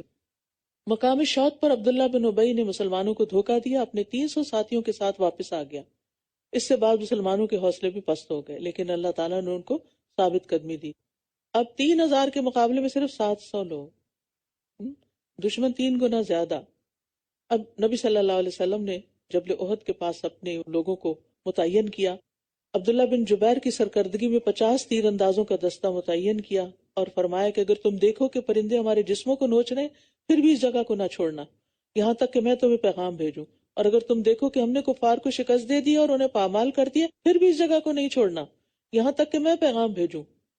مگر ان میں سے اکثر لوگ کفار کو پسپا ہوتے ہوئے دیکھ کر نیچے اتر آئے اور اس گھاٹی کو چھوڑ دیا، جس سے مشرکین کو پیچھے سے حملہ آور ہونے کا موقع مل گیا. اس اچانک حملے سے مسلمانوں کے پاؤں اکھڑ گئے رسول اللہ صلی اللہ علیہ وسلم اور چند صحابہ آپ کے ساتھ ثابت قدم رہے. اس موقع پر آپ کا دانت مبارک بھی شہید ہوا، سر اور پیشانی مبارک بھی زخمی ہوئی. آخرکار صحابہ آپ کے گرد دوبارہ جمع ہوئے، جس سے میدان جنگ کا نقشہ بدل گیا اور دشمن کو ناکام ہو کر لوٹنا پڑا. یہ شوال 3 ہجری کا واقعہ ہے. اب آئندہ کی آیات میں اسی کی طرف اشارہ کیا جائے گا اور اس سے کچھ تربیت کی جائے گی. تو یہاں پر آپ دیکھیے کہ نبی صلی اللہ علیہ وسلم نے صحابہ کو باقاعدہ خود ترتیب دی کہ کیسے جنگ کرنی ہے. جب تم میں سے 2 گروہوں نے ہمت ہار دینے کا ارادہ کر لیا تھا، حالانکہ اللہ ان دونوں کا مددگار تھا اور مومنوں کو اللہ ہی پر توکل کرنا چاہیے. 2 جماعتوں سے مراد انصار کے 2 قبیلے بنو سلمہ اور بنو حارثہ ہیں. تم نے ہمت کیوں ہاری جبکہ یقینی طور پر اللہ بدر کی جنگ میں تمہاری مدد کر چکا تھا، حالانکہ تم اس وقت کمزور تھے. بس اللہ کا تقوی اختیار کرو تاکہ تم شکر ادا کر سکو. جب آپ مومنوں سے کہہ رہے تھے کیا تمہیں یہ خوشخبری کافی نہیں کہ تمہارا رب 3000 اتارے ہوئے فرشتوں سے تمہاری مدد کرے. حدیث میں آتا ہے کہ جبریل علیہ السلام بھی آئے تھے اور پھر اپنے گھوڑے کا سر پکڑے اور ہتھیار لگائے ہوئے تھے، اور یہ بدر کی بات ہو رہی ہے. بلا ان تصبروا وتتقوا ويأتوكم من فورهم هذا يمددكم ربكم ب5 آلاف من الملائکۃ مسومین. کیوں نہیں، بلکہ اگر تم صبر کرو گے اور تقوی اختیار کرو گے اور وہ دشمن تمہارے پاس اپنے پورے جوش سے آ جائے تو تمہارا رب 5000 نشان لگائے ہوئے فرشتوں سے تمہاری مدد کرے گا. تو اس سے کیا پتہ چلتا ہے؟ اللہ کی مدد صبر اور تقوی سے آتی ہے، اور اللہ نے اس کو تمہارے لیے خوشخبری بنا دیا، اور تاکہ تمہارے دل اس سے مطمئن ہو جائیں. اور مدد تو بس اللہ ہی کی طرف سے ہے جو بہت زبردست، بہت حکمت والا ہے. اللہ سبحانہ و تعالی فرشتوں کے بغیر بھی مدد کرنے پر قادر ہے، لیکن یہ صرف کس لیے فرشتوں کی بات کی کہ تمہارے دل مطمئن ہو جائے، کیونکہ انسان عدد اور تعداد سے بڑا متاثر ہو جاتا ہے. اور یہ مدد اس لیے بھی آئی تاکہ وہ کافروں کے گروہ کا ایک حصہ کاٹ کر رکھ دے یا وہ انہیں ذلیل و پسپا کر دے، پھر وہ نامراد ہو کر لوٹ جائیں. آپ کو اس معاملے میں کچھ بھی اختیار نہیں، چاہے وہ یعنی اللہ ان پر مہربان ہو جائے یا وہ انہیں عذاب دے، کیونکہ بلا شبہ وہ ظالم ہے. تو اس آیت میں نبی صلی اللہ علیہ وسلم سے خطاب ہے کہ بندے کو اختیار نہیں، ہر قسم کے اختیارات اللہ تعالیٰ کے ہاتھ میں ہیں، حتیٰ کہ نبی کے ہاتھ میں بھی نہیں ہے. اب اس کا شان نزول یہ بتایا جاتا ہے کہ ایک موقع پر 70 کے قریب صحابہ جو شہید ہو گئے تھے، جن کو دھوکے سے قتل کر دیا گیا. بئر مؤونہ کا واقعہ تاریخ میں مشہور ہے. تو آپ نے قاتلوں کے لیے بد دعائیں کی تھیں، تو اس پر آپ کو روک دیا گیا تھا، کیونکہ بعد میں یہ لوگ مسلمان بھی ہوئے تھے. وَلِلَّهِ مَا فِي السَّمَاوَاتِ وَمَا فِي الْأَرْضِ، اور اللہ ہی کے لیے ہے جو کچھ آسمانوں میں ہے اور جو کچھ زمین میں ہے. سب کا مالک وہ ہے، ہر چیز اسی کی ہے، ہمارا کچھ نہیں ہے. ہمارے پاس بس امانتیں ہیں جن کو صحیح طور پر لوٹانا ہے، اور وہ جسے چاہتا ہے بخش دیتا ہے اور جسے چاہتا ہے عذاب دیتا ہے، اور اللہ بہت بخشنے والا، نہایت رحم کرنے والا ہے. لہٰذا کسی کے بارے میں یہ نہیں کہنا چاہیے اللہ اس کو نہیں بخشے گا. کیوں؟ مالک بھی وہ ہے اور بخشے گا بھی وہی. ایک موقع پر ایک شخص نے ایسی ہی بات کہی تو آپ نے فرمایا اس ذات کی قسم جس کے ہاتھ میں میری جان ہے، اس نے ایسی بات کہہ دی جس نے اس کی دنیا اور اس کی آخرت تباہ کر کے رکھ دی، کہ اللہ فلاں کو نہیں بخشے گا. کبھی کسی کے بارے میں ایسا بولنا بولے. اے لوگو جو ایمان لائے ہو، تم کئی گنا بڑھا چڑھا کر سود مت کھاؤ اور اللہ سے ڈرو تاکہ تم فلاح پا جاؤ. اب غزوہ احد کی آیات اور اس میں سود کا ذکر، وہ اس لیے کہ سود کھانے سے انسان کے اندر وہ ہمت اور بہادری نہیں رہتی، کیونکہ سود ایک حرام چیز ہے، اور جب حرام اندر جائے گا تو انسان کے اندر جرت کہاں آئے گی اور اللہ کے راستے میں نکلنے کی خواہش کہاں سے آئے گی.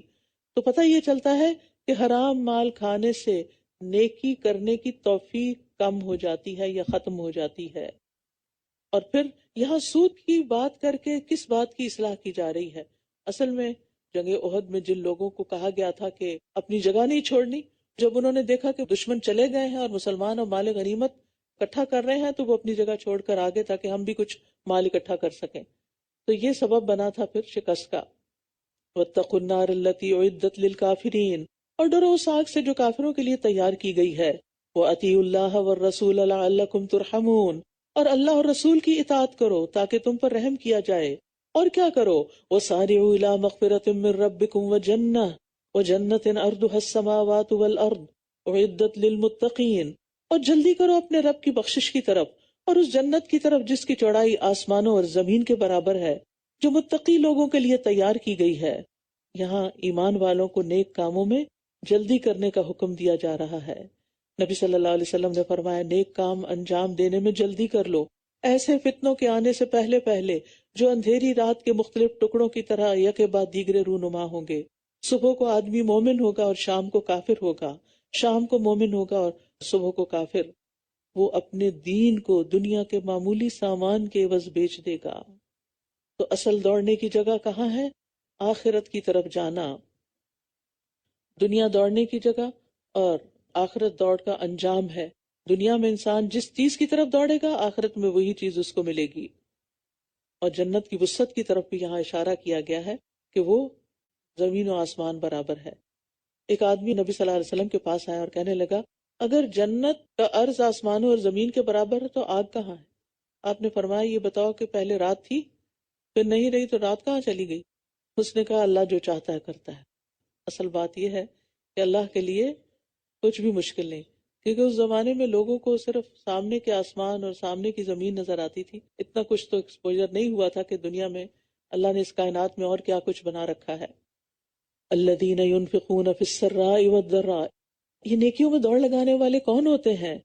یہ وہ ہوتے ہیں وہ جو خوشحالی اور تنگ دستی میں اللہ کی خاطر خرچ کرتے ہیں۔ یہ ہیں دوڑ لگانے والے۔ زیادہ ہے تب بھی، کم ہے تب بھی دیتے ہیں، کم ہونے کا بہانہ نہیں بناتے۔ اور کیا کرتے ہیں؟ والکاظمین الغیظ، سخت غصے کو ضبط کرنے والے، والعافین عن الناس، اور لوگوں سے درگزر کرنے والے ہیں۔ واللہ یحب المحسنین، اور اللہ ایسے محسنوں سے محبت کرتا ہے۔ تو یہاں پر جنت میں جانے والوں کی صفات بتائی گئی ہیں کہ ہر حال میں تنگی، خوشحالی، خوشی، ناخوشی، صحت، بیماری، ہر حال میں اللہ کی خاطر مال خرچ کرتے ہیں، اور غصے سے مغلوب ہونے کی بجائے غصے کو قابو میں کر لیتے ہیں، کیونکہ معزز انسان حلیم ہوتا ہے، اور غصہ روکنا جنت میں داخلے کا ذریعہ ہے۔ ایک شخص نے آپ صلی اللہ علیہ وسلم سے کہا، ایسے عمل کی طرف میری رہنمائی کر دیں جو مجھے جنت میں داخل کر دے۔ آپ نے فرمایا، غصہ نہ کرو، تمہارے لیے جنت ہے۔ اور تیسرا، والعافین عن الناس، ایسا غصہ کنٹرول کرتے ہیں کہ لوگوں کو جتاتے بھی نہیں کہ تم نے میرے ساتھ کیا کیا تھا، ان کو معاف کر دیتے ہیں، درگزر کر دیتے ہیں۔ یہ تیسری صفت ہے، لازمی تقاضا، کیونکہ نبی صلی اللہ علیہ وسلم نے فرمایا، اللہ تعالیٰ معاف کر دینے سے بندے کی عزت میں ہی اضافہ کرتا ہے۔ اور پھر جو لوگ ہم پر ظلم کریں یا زیادتی کر جائیں، ان کو صرف معاف نہیں کرتے بلکہ جتاتے بھی نہیں، اسی لیے اللہ تعالیٰ محسنین سے محبت رکھتا ہے۔ تو معاف کرنا جو ہے یہ احسان کا درجہ ہے اور افضل ترین عمل ہے۔ نبی صلی اللہ علیہ وسلم نے ایک دفعہ بہترین اعمال کے بارے میں بتاتے ہوئے فرمایا، اے عقبہ، جو تجھے کاٹے تو اسے ملا دے، اور جو تجھے محروم رکھے اس کو دے، اور جو تجھ پہ ظلم کرے تو اس سے منہ پھیر لے۔ یہ نہیں کہ جو تجھے محروم رکھے اس سے منہ پھیر لے، جو تجھے محروم رکھے اس کو دے، تو اس کو دینے والا بن، اور جو تجھ پہ ظلم کرے تو اس سے منہ پھیر لے، درگزر کر۔ اور کیا خوبیاں ہیں جنت میں جانے والوں کی۔ اور یہ لوگ جب کوئی فحش کام کر بیٹھتے ہیں یا اپنے نفسوں پر ظلم کر لیتے ہیں تو فوراً اللہ کو یاد کرتے ہیں، پھر اپنے گناہوں کی معافی مانگتے ہیں، اور اللہ کے سوا کون ہے جو گناہوں کو بخش دے، اور وہ اپنے کیے پر جانتے بوجھتے اصرار نہیں کرتے۔ مومنوں سے گناہ ہو جائے تو فوراً اللہ کو یاد کر کے توبہ کر لیتے ہیں۔ گناہ کا ہونا ایک بشری تقاضا ہے، ہر انسان خطا کار ہے، مومن سے بھی گناہ ہو جاتا ہے، لیکن گناہ پر وہ اصرار نہیں کرتا، توبہ کر لیتا ہے۔ نبی صلی اللہ علیہ وسلم نے فرمایا، جب تم کوئی برائی کرو تو اسی وقت توبہ کرو، مخفی برائی کی توبہ مخفی انداز میں، اعلانیہ گناہ کی توبہ اعلانیہ انداز میں کرو۔ اور پھر جب انسان گناہ کر کے توبہ کرتا ہے تو اللہ تعالیٰ اس کو بخش دیتا ہے اور اس پر خوش بھی ہوتا ہے۔ اولئک جزاؤہم مغفرۃ من ربہم وجنات تجری من تحتها الانہار خالدین فیہا ونعم اجر العاملین۔ ایسے ہی لوگوں کی جزا ان کے رب کی طرف سے بخشش ہے، ان کے گناہوں کو بخش دیا جائے گا، اور جنت کے وہ باغات ہیں جن کے نیچے نہریں بہتی ہیں، وہ ان میں ہمیشہ رہنے والے ہیں، اور کتنا اچھا اجر ہے نیک عمل کرنے والوں کا۔ یقیناً تم سے پہلے بھی کئی واقعات گزر چکے ہیں، تو تم زمین میں چل پھر کر دیکھ لو کہ جھٹلانے والوں کا انجام کیسا برا ہوا۔ ھذا بیان للناس وہدی وموعظۃ للمتقین، یہ کلام لوگوں کے لیے ایک واضح بیان اور متقی لوگوں کے لیے ہدایت اور نصیحت ہے۔ یہ کلام لوگوں کے لیے ایک واضح بیان ہے، یعنی اس کو سمجھنے میں کچھ مشکل نہیں، اور متقی لوگوں کے لیے ہدایت اور نصیحت ہے۔ تو ہے کوئی جو اس سے نصیحت پکڑے اور اپنے اندر یہ صفات پیدا کرے تاکہ جنت کے وارثوں میں شامل ہو جائے۔ پھر جنگ احد کے بارے میں بات، وَلَا تَهِنُوا وَلَا تَحْزَنُوا، اور تم نہ کمزور پڑو اور نہ غم کرو، وَأَنْتُمُ الْأَعْلَوْنَ إِن كُنتُم مُؤْمِنِينَ، اور تم ہی غالب ہوگے اگر تم سچے مومن ہوئے۔ اگر تمہیں کوئی زخم لگا ہے تو بدر میں ان لوگوں کو بھی اسی طرح کا زخم لگ چکا ہے، اور ان دنوں کو ہم لوگوں کے درمیان پھیرتے رہتے ہیں۔ اور احد میں شکست اس لیے ہوئی تھی تاکہ اللہ ایمان والوں کو جان لے اور تم میں سے کچھ لوگوں کو شہید بنا لے، اور اللہ ظالموں سے محبت نہیں کرتا۔ یعنی بعض اوقات انسان کی ناکامی میں، شکست میں، انسان کے نقصان میں بھی بڑی حکمتیں ہوتی ہیں کہ اللہ سبحانہ وتعالیٰ کچھ اور دینا چاہتا ہے۔ اب اگر یہ شکست نہ ہوتی تو پھر کھرے کھوٹے کی پہچان کیسے ہوتی؟ اور پھر 70 لوگ شہید ہو گئے تو وہ شہید کیسے ہوتے؟ شہید کا درجہ کتنا بلند ہے۔ اور سب سے بڑی بات جو یہاں کہی گئی کہ حالات بدلتے رہتے ہیں، دن بدلتے رہتے ہیں، دن رات میں اور رات دن میں بدل جاتے ہیں، اس لیے انسان کو کبھی بھی مایوس نہیں ہونا چاہیے۔ اور یہ اس لیے بھی تھا کہ اللہ ایمان والوں کو خالص کر دے اور کافروں کو مٹا دے۔ کیا تم سمجھتے ہو کہ تم یوں ہی جنت میں داخل ہو جاؤ گے؟ حالانکہ ابھی تو اللہ نے ان لوگوں کو جانا ہی نہیں جنہوں نے تم میں سے جہاد کیا، اور نہ ان کو جو صبر کرنے والے ہیں۔ جنت ایک مہنگا سودا ہے، اس کے لیے بڑی قربانیاں کرنی پڑتی ہیں۔ فرمایا جو ڈر گیا وہ اول رات چل پڑا، اور جو اول رات چل پڑا وہ منزل پہ پہنچ گیا۔ سن لو بے شک اللہ کا سودا بڑا مہنگا ہے، سن لو بے شک اللہ کا سودا جنت ہے۔ لہٰذا اس میں جلدی کرنی چاہیے، نیکیوں میں دوڑ لگا دینی چاہیے، اخروی راحت پانے کے لیے دنیاوی آرام کو قربان کر دینا چاہیے، اپنے آپ کو بہت رعایتیں نہیں دینی چاہیے۔ وَلَقَدْ كُنْتُمْ تَمَنَّوْنَ الْمَوْتَ، اور یقیناً موت کا سامنا کرنے سے پہلے تو تم موت کی تمنا کر رہے تھے، تو بے شک اب تم نے اسے دیکھ لیا، اور ایسے کہ تم اپنی آنکھوں سے دیکھ رہے تھے۔ اور محمد صلی اللہ علیہ وسلم ایک رسول ہی تو ہیں، ان سے پہلے بھی یقیناً کئی رسول گزر چکے ہیں۔ یا پھر اگر وہ فوت ہو جائیں یا قتل کر دیے جائیں تو تم اپنی ایڑیوں پر کفر کی طرف واپس پلٹ جاؤ گے، اور جو کوئی اپنی ایڑیوں پر واپس پلٹے گا تو وہ اللہ کا ہرگز کچھ نہ بگاڑ سکے گا، اور شکر کرنے والوں کو اللہ جلد اچھا بدلہ دے گا۔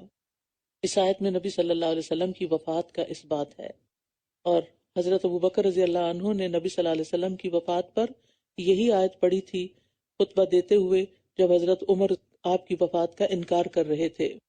تو کل من علیہا فان ویبقى وجہ ربک ذو الجلال والاکرام، سب کو فنا ہے، صرف اللہ کی ذات اس سے بچی ہوئی، حی قیوم ہے، اس کو موت نہیں آئے گی، وہ ہمیشہ سے زندہ، ہمیشہ زندہ رہے گا، اس کو فنا نہیں ہے۔ اور کوئی شخص اللہ کے حکم کے بغیر مر نہیں سکتا، موت کا مقرر وقت لکھا ہوا ہے، اور جو کوئی دنیا میں اپنے عمل کا بدلہ چاہتا ہے تو ہم اسے اس میں سے کچھ دے دیتے ہیں، اور جو کوئی آخرت میں اپنی کوششوں کا بدلہ چاہتا ہے تو ہم اسے اس میں سے دے دیں گے، اور ہم شکر کرنے والوں کو جلد اچھا بدلہ دیں گے۔ پھر بات آ گئی نیت پر کہ ارادہ کیا ہے، دنیا کے لیے کر رہے ہیں یا آخرت کے لیے؟ اور کتنے ہی نبی ایسے گزرے ہیں جن کے ساتھ مل کر بہت سے اللہ والوں نے جنگ کی، تو اللہ کی راہ میں انہیں جو کچھ بھی پیش آیا اس پر نہ تو انہوں نے ہمت ہاری، نہ وہ کمزور پڑے، اور نہ ہی وہ دبے، اور اللہ صبر کرنے والوں سے محبت کرتا ہے۔ بار بار صبر کی بات آ رہی ہے، کامیابی کی کنجی ہے صبر، اور ان کی بات اس کے سوا کچھ نہ تھی، یعنی ربیون کی، کہ انہوں نے کہا اے ہمارے رب، ربنا اغفر لنا ذنوبنا واسرافنا فی امرنا وثبت اقدامنا وانصرنا علی القوم الکافرین، اے ہمارے رب ہمارے گناہوں کو اور ہمارے کام میں ہونے والی ہماری زیادتیوں کو بھی بخش دے، اور ہمارے قدموں کو جما دے، اور کافر قوم کے مقابلے میں ہماری مدد فرما۔ تو انہوں نے کثرت تعداد کی بجائے اللہ کی مدد پر بھروسہ کیا، وہ اپنی ثابت قدمی کو اللہ کی طرف منسوب کرتے تھے، ان کا یقین تھا کہ مدد اللہ کی طرف سے آتی ہے۔ اللہ سبحانہ وتعالیٰ بخشش مانگنے والوں کو بخش دیتا ہے۔ وَآتَاهُمُ اللَّهُ ثَوَابَ الدُّنْيَا وَحُسْنَ ثَوَابِ الْآخِرَةِ وَاللَّهُ يُحِبُّ الْمُحْسِنِينَ، تو اللہ نے ان کو دنیا میں اچھا بدلہ عطا کیا اور آخرت کا اچھا بدلہ بھی، اور اللہ احسان کرنے والوں سے محبت کرتا ہے۔ جو شخص آخرت کو منزل بناتا ہے دنیا اس کے راستے میں آ جاتی ہے، وہ آخرت کی بھلائی چاہتا ہے، اللہ تعالیٰ اس کو دنیا میں بھی حسنہ عطا کر دیتا ہے۔ یا ایھا الذین آمنو، اے لوگ جو ایمان لائے ہو، اگر تم ان لوگوں کی اطاعت کرو گے جنہوں نے کفر کیا تو وہ تمہیں تمہاری ایڑیوں کے بل کفر کی طرف پھیر دیں گے، پھر تم خسارے میں جا پڑو گے۔ وَلِلَّهُ مَوْلَاكُمْ وَهُوَ خَيْرُ النَّاصِرِينَ، بلکہ اللہ ہی تمہارا مولا ہے اور وہ مدد کرنے والوں میں سب سے بہتر ہے۔ جن لوگوں نے کفر کیا ہم ضرور ان کے دلوں میں تمہارا روب ڈال دیں گے، اس لیے کہ انہوں نے اللہ کے ساتھ وہ شریک بنا رکھے ہیں جن کی اس نے کوئی دلیل نازل نہیں کی، اور ان کا ٹھکانہ آگ ہے، اور ان ظالموں کا کتنا برا ٹھکانہ ہے۔ اور بے شک اللہ نے تم سے اپنا وعدہ سچا کر دکھایا جب تم انہیں اس کے حکم سے قتل کر رہے تھے، یہاں تک کہ جب تم نے بزدلی دکھائی اور رسول کے حکم کے بارے میں جھگڑا کیا، اور جو ہی اس نے تمہیں وہ چیز دکھائی جس سے تم محبت رکھتے تھے، یعنی مال غنیمت، تو تم نے رسول کی نافرمانی کی۔ تم میں سے کوئی وہ ہے جو دنیا چاہتا ہے اور تم میں سے کوئی وہ ہے جو آخرت چاہتا ہے۔ پھر اس نے تمہیں ان کافروں سے پھیر دیا تاکہ وہ تمہیں آزمائے، اور یقیناً اس نے تم سے درگزر کیا، اور اللہ مومنوں پر فضل فرمانے والا ہے۔ مومنوں پر اللہ کا فضل کیسے ہوتا ہے کہ مومن کے حق میں اللہ کا جو فیصلہ بھی ہوتا ہے وہ خیر کا ہی فیصلہ ہوتا ہے، یعنی چاہے وہ بظاہر خیر ہو یا بظاہر مصیبت بھی نظر آ رہی ہو۔ اللہ تعالیٰ اگر انہیں خوشحالی دیتا ہے تو وہ شکر ادا کرتے ہیں، اور اللہ تعالیٰ شاکرین کو بہترین بدلہ دیتے ہیں۔ اگر انہیں تکلیف آتی ہے تو صبر کرتے ہیں، اور اللہ تعالیٰ صبر کرنے والوں سے محبت کرتا ہے۔ اور یہاں یہ یاد رکھیے کہ اللہ کی نافرمانی اور جھگڑا کرنا اللہ کی مدد میں رکاوٹ بننے کا سبب ہے۔ نبی صلی اللہ علیہ وسلم نے احد والوں کو یہ حکم دیا تھا کہ وہ اپنی جگہ نہیں چھوڑیں گے جب تک کہ پیغام نہ آئے، لیکن انہوں نے چھوڑ دیا، جس کی وجہ سے مشکل پیش آئی، اور پھر آپس میں اختلاف کیا جس کی وجہ سے مشکل پیش آئی، کیونکہ کچھ لوگ سمجھا رہے تھے کہ نہیں جانا چاہیے لیکن کچھ لوگ جانے پر مصر تھے۔ جب تم چڑھتے جا رہے تھے اور کسی ایک کو بھی مڑ کر نہ دیکھتے تھے، حالانکہ رسول تمہیں تمہارے پیچھے سے پکار رہے تھے، تو اللہ نے تمہیں غم پر غم دیا تاکہ تم اس پر رنج نہ کرو جو تم سے چھن گیا ہے، اور نہ اس مصیبت پر جو تمہیں آ پہنچی، اور جو عمل تم کرتے ہو اللہ اس کی خوب خبر رکھنے والا ہے۔ اللہ تعالیٰ چاہتا ہے کہ بندہ غم نہ کرے، اس لیے وہ اس کو غم پہ غم دیتا تاکہ وہ اتنا عادی ہو جائے کہ غم غم نہ رہے۔ مشکلیں اتنی پڑی مجھ پر کہ آسان ہو گئیں۔ غم کیوں نہیں کرنا چاہیے؟ کیونکہ غم انسان کے اندر ایک تنگی اور گھٹن پیدا کر دیتا ہے، انسان بہت سے مفید کاموں سے رک جاتا ہے، کبھی انسان کے اندر نفسیاتی کمپلیکسٹی آ جاتی ہے۔ اگر انسان مطمئن ہوگا، اس کا سینہ کھلا ہوگا، دل کے اندر راحت ہوگی، تو بہت سی باتیں بہت اچھی طرح سمجھ لے گا اور سمجھا بھی لے گا۔ تو ہمیں ہم و غم سے پناہ مانگنے کے لیے کہا گیا ہے، اللہم انی اعوذ بک من الہم والحزن، یہ آخر تک دعا ہے۔ پھر اس نے تم پر غم کے بعد اونگ کی صورت میں امن نازل فرمایا، جس نے تم میں سے ایک گروہ کو ڈھانپ لیا تھا اور ایک گروہ کو ان کی جانوں نے فکر میں ڈال رکھا تھا۔ وہ اللہ کے بارے میں ناحق گمان کر رہے تھے، جاہلیت والا گمان۔ وہ کہہ رہے تھے کیا ہمارے لیے اس معاملے میں کسی چیز کا کوئی اختیار ہے؟ کہہ دیجئے بے شک معاملہ سارے کا سارا اللہ ہی کے اختیار میں ہے۔ وہ اپنے دلوں میں وہ کچھ چھپا رہے تھے جو وہ آپ کے لیے ظاہر نہیں کر رہے تھے۔ وہ کہہ رہے تھے اگر ہمارے لیے اس معاملے میں کچھ بھی اختیار ہوتا تو ہم اس جگہ قتل نہ کیے جاتے۔ کہہ دیجئے اگر تم اپنے گھروں میں بھی ہوتے تو جن لوگوں کے حق میں قتل ہونا لکھ دیا گیا تھا وہ اپنی موت کے مقامات کی طرف نکل پڑتے، اور یہ اس لیے ہوا تاکہ جو کچھ تمہارے سینوں کے اندر ہے اللہ اسے آزما لے، اور تاکہ جو کچھ تمہارے دلوں میں ہے اللہ اسے خالص کر دے، اور اللہ سینوں کے بھید خوب جاننے والا ہے۔ بے شک وہ لوگ جو تم میں سے اس روز پیٹ پھیر گئے جب دونوں جماعتیں آمنے سامنے ہوئی تھیں، دراصل شیطان نے انہی کی بعض کوتاہیوں کی وجہ سے انہیں پھسلا دیا تھا، لیکن اللہ نے انہیں یقیناً معاف کر دیا۔ بے شک اللہ بہت بخشنے والا، بہت بردبار ہے۔ اے لوگو جو ایمان لائے ہو، تم ان لوگوں کی طرح نہ ہو جانا جنہوں نے کفر کیا۔ جب ان کے بھائی زمین میں سفر یا جنگ کے لیے نکلتے ہیں اور وہاں مر جاتے ہیں تو وہ ان کے بارے میں کہتے ہیں اگر یہ ہمارے پاس ہوتے تو نہ مرتے اور نہ قتل کیے جاتے، تاکہ اللہ اس بات کو ان کے دلوں میں حسرت بنا دے، اور اللہ ہی زندگی اور موت دیتا ہے، اور جو کچھ تم کر رہے ہو اللہ اسے خوب دیکھنے والا ہے۔ اور اگر تم اللہ کے راستے میں قتل کر دیے گئے یا مر گئے تو اللہ کی طرف سے ملنے والی بخشش اور رحمت اس سے کہیں بہتر ہے جو مال و متاع یہ جمع کر رہے ہیں، اور اگر تم مر گئے یا قتل کر دیے گئے تو ضرور اللہ ہی کی طرف تم سب اکٹھے کیے جاؤ گے. یعنی مرنا تو ہے ہی، انسان یہ دیکھے کہ کس راستے میں مر رہا ہے، کیونکہ اس سے فرار ممکن نہیں، اللہ سے بھاگنے کی کوئی جگہ نہیں. اینما تکونوا یدرککم الموت، جہاں بھی ہوگے موت تمہیں آ دبوچے گی، پکڑ لے گی، اور موت ہی ذریعہ ہے اللہ سے ملاقات کا.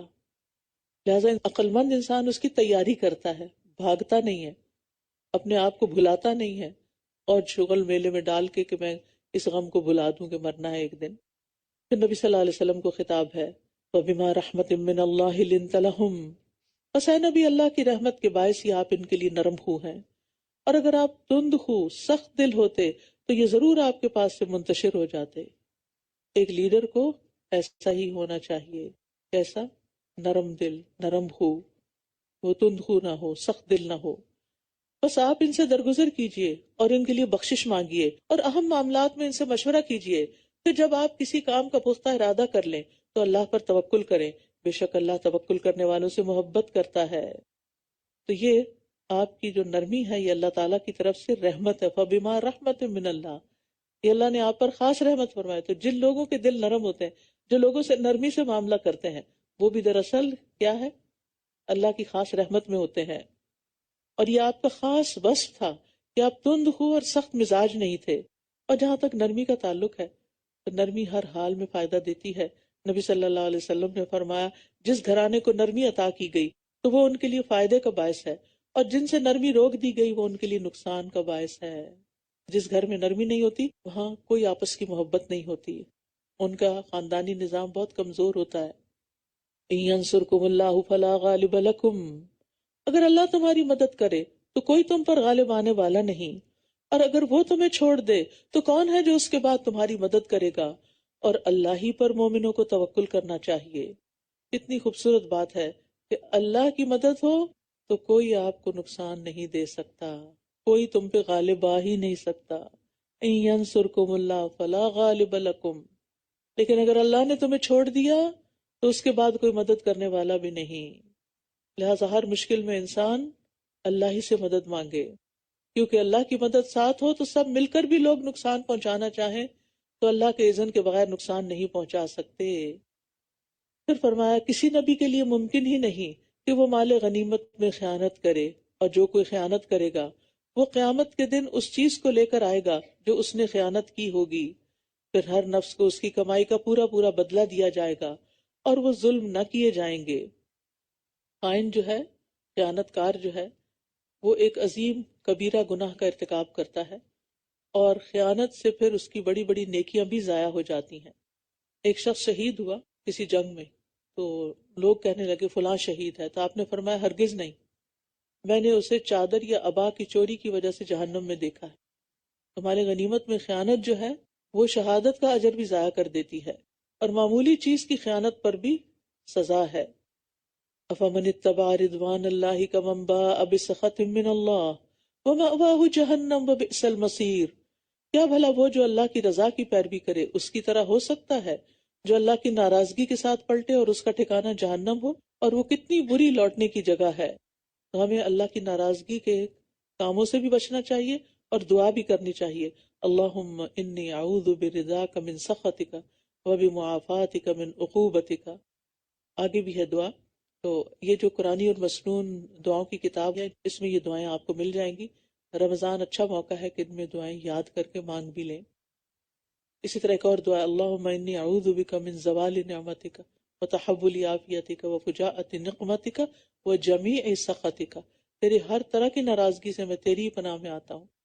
ہم درجات عند اللہ واللہ بصیر بما یعملون، اللہ کے نزدیک وہ مختلف درجوں میں ہیں اور جو عمل وہ کرتے ہیں اللہ اس کو خوب دیکھنے والا ہے. اہل جنت کے بھی درجات ہیں، جنت کے 100 درجے ہیں، اور اہل جہنم کے بھی الگ الگ درجے ہیں، اور یہ ان کے اعمال کے مطابق ہوں گے. پھر فرمایا، لقد من اللہ علی المؤمنین اذ بعث فیہم رسولا من انفسہم یتلو علیہم آیاتہ ویزکیہم ویعلمہم الکتاب والحکمہ وان کانوا من قبل لفی ضلال مبین. یقیناً اللہ نے مومنوں پر احسان کیا جب انہی میں سے ایک رسول ان میں بھیجا، وہ انہیں اللہ کی آیات پڑھ کر سناتا ہے اور ان کا تزکیہ کرتا ہے اور انہیں کتاب اور حکمت کی تعلیم دیتا ہے، اور یقیناً اس سے پہلے وہ کھلی گمراہی میں تھے۔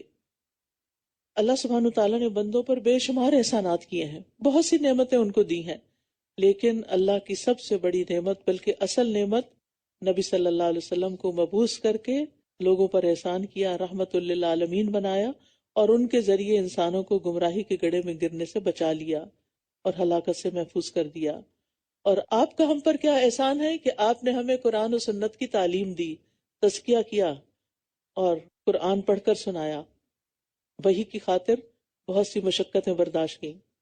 ایک قصہ کہیں سے سنا تھا میں نے، مجھے معلوم نہیں کہ اس کی حقیقت کتنی ہے۔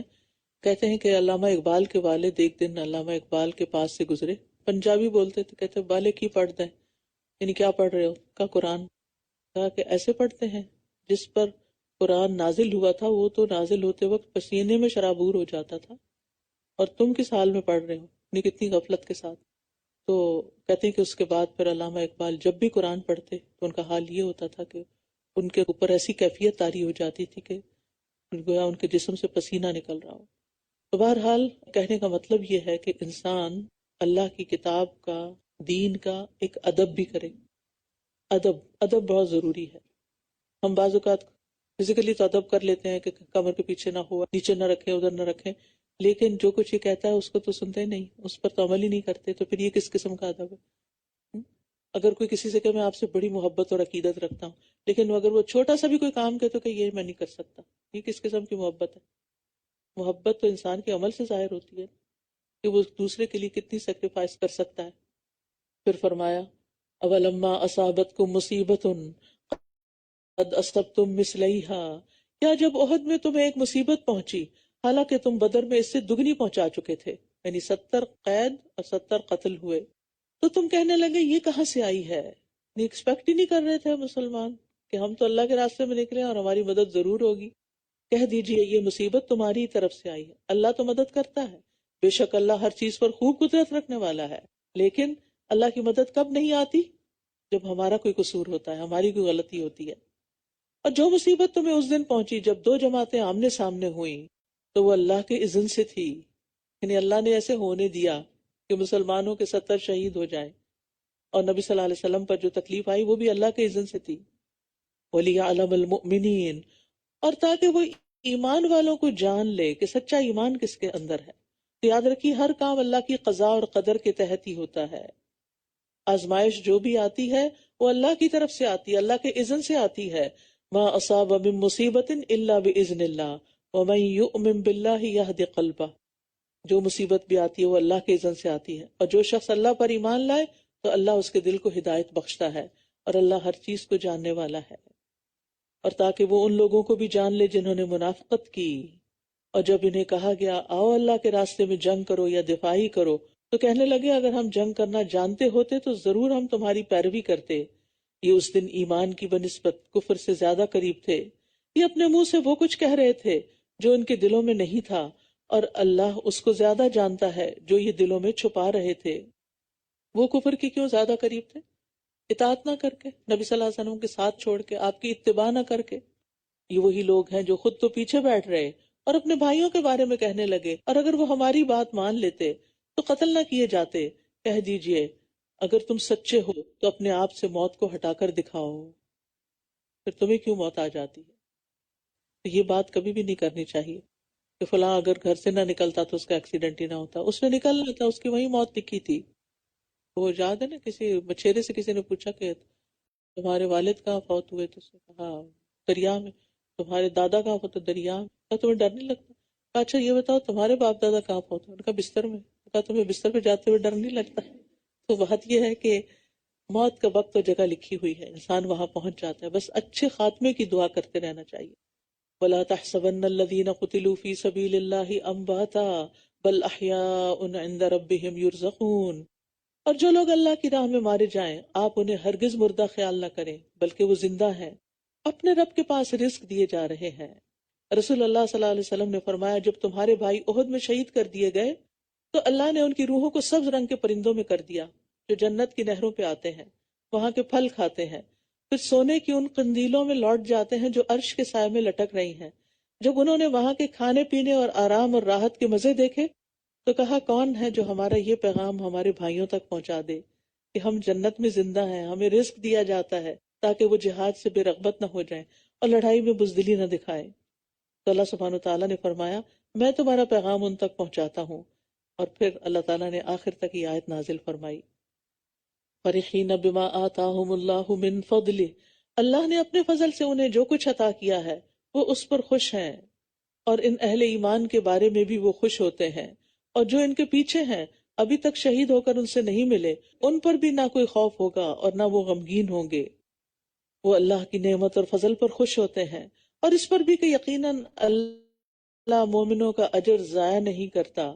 وہ مومن جنہوں نے احد میں زخم لگنے کے باوجود اللہ اور رسول کے حکم پر لبیک کہا، ان میں سے جنہوں نے نیکی اور تقوی کی روش اختیار کی، ان کے لیے بہت بڑا اجر ہے۔ وہ لوگ کہ جن سے منافق لوگوں نے کہا کہ لوگ تمہارے خلاف جمع ہو گئے ہیں تو ڈرو ان سے، تو اس بات نے انہیں ایمان میں اور بڑھا دیا، اور وہ کہنے لگے ہمیں اللہ ہی کافی ہے اور وہ بہترین کارساز ہے۔ تو اس آیت سے پتہ چلتا ہے کہ ایمان گھٹتا بڑھتا ہے۔ ظاہر ہے پہلے کم تھا تو بعد میں زیادہ ہوا، تو ایمان کمزور بھی ہوتا ہے اور کم بھی ہوتا ہے اور پرانا بھی ہوتا ہے۔ اس لیے انسان کو ایمان کی مضبوطی کی دعا کرتے رہنا چاہیے، اور ایسے ایمان کی دعا کہ جس میں ارتداد نہ ہو۔ اللہم انی اسألک ایمان لا یرتد ونعیم لا ینفد ومرافقت محمد فی اعلی جنت الخلد صلی اللہ علیہ وسلم۔ پس وہ اللہ کی نعمت اور فضل کے ساتھ لوٹے، انہیں کوئی تکلیف نہ پہنچی، اور انہوں نے اللہ کی رضا کی پیروی کی، اور اللہ بہت بڑے فضل والا ہے۔ یعنی جب انہوں نے اللہ پر توکل کیا تو ان کو 4 چیزیں ملی۔ نمبر 1 نعمت، نمبر 2 فضل، نمبر 3 تکلیفیں دور ہوئی، نمبر 4 اللہ کی رضا کی پیروی۔ اللہ نے انہیں اپنی ذات سے راضی کر دیا اور خود بھی ان سے راضی ہو گیا۔ انما ذالکم الشیطان یخوف اولیاءہ، یہ تو شیطان ہی ہے جو تمہیں اپنے دوستوں سے ڈراتا ہے، تو تم ان سے نہ ڈرو اور مجھ ہی سے ڈرتے رہو اگر تم مومن ہو۔ تو شیطان کے ڈرانے سے ڈرنے والا دراصل شیطان کا دوست ہوتا ہے۔ رحمان کے دوست جب اللہ کی رضا کے لیے ثابت قدم رہتے ہیں تو اللہ شیطان کے دوستوں کے بالمقابل اپنی مدد کا وعدہ پورا کرتے ہیں، لیکن جو شیطان سے دوستی کرتے ہیں شیطان اپنا وعدہ پورا نہیں کرتا اور ان کے دل کے اندر خوف پیدا کر دیتا ہے۔ تو ہمیں مخلوق کی بجائے صرف اللہ سے ڈرنا چاہیے۔ اللہ سے ڈرنے والا وہ نہیں جو رو کے اپنی آنکھیں پوچھ لے، بلکہ اللہ سے ڈرنے والا وہ ہوتا ہے جو ہر اس چیز کو چھوڑ دے جس پر عذاب ہوگا۔ تو اللہ کا خوف مطلوب ہے ہم سب سے، مخلوق کی بجائے صرف اللہ سے ڈرنا چاہیے۔ وَإِيَّايَ فَارْهَبُونَ، اور لوگوں کا خوف اپنے دلوں سے نکال دینا چاہیے۔ فَلَا تَخْشَوُا النَّاسَ وَاخْشَوْنِ، تو تم لوگوں سے مت ڈرو اور مجھ سے ڈرو، یعنی اللہ سے ڈرو۔ اور جو لوگ کفر میں بھاگ دوڑ کر رہے ہیں وہ آپ کو غمگین نہ کریں، بے شک وہ اللہ کو ہرگز کچھ بھی نقصان نہیں دے سکتے۔ اللہ چاہتا ہے کہ ان کے لیے آخرت میں کوئی حصہ نہ رکھے اور ان کے لیے بہت بڑا عذاب ہے۔ یقیناً جن لوگوں نے ایمان کے بدلے کفر خرید لیا ہے وہ ہرگز اللہ کا کچھ بھی نہ بگاڑ سکیں گے، اور ان کے لیے دردناک عذاب ہے۔ اور کفر کرنے والے ہرگز یہ نہ سمجھیں کہ جو ڈھیل ہم انہیں دے رہے ہیں وہ ان کے حق میں بہتر ہے، بے شک یہ ڈھیل تو ہم انہیں اس لیے دے رہے ہیں تاکہ وہ گناہوں میں مزید بڑھ جائیں، اور ان کے لیے رسوا کن عذاب ہے۔ اللہ ایسا نہیں کہ مومنوں کو اسی حال پر چھوڑ دے جس پر تم اس وقت ہو، یہاں تک کہ ناپاک کو پاک سے الگ کر دے، اور نہ ہی اللہ ایسا ہے کہ تمہیں غیب پر مطلع کرے، لیکن اس کے لیے وہ اپنے رسولوں میں سے جسے چاہتا ہے چن لیتا ہے۔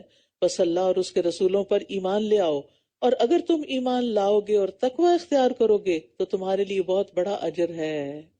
خوشخبری ہے، ایمان اور تقوی سے اجر بہت زیادہ ہو جاتا ہے، درجات بلند ہو جاتے ہیں۔ اور وہ لوگ جو اس مال میں بخل سے کام لیتے ہیں جو اللہ نے اپنے فضل سے انہیں عطا فرمایا ہے، وہ ہرگز یہ نہ سمجھے کہ یہ بخل کرنا ان کے لیے بہتر ہے، بلکہ یہ ان کے حق میں بہت برا ہے۔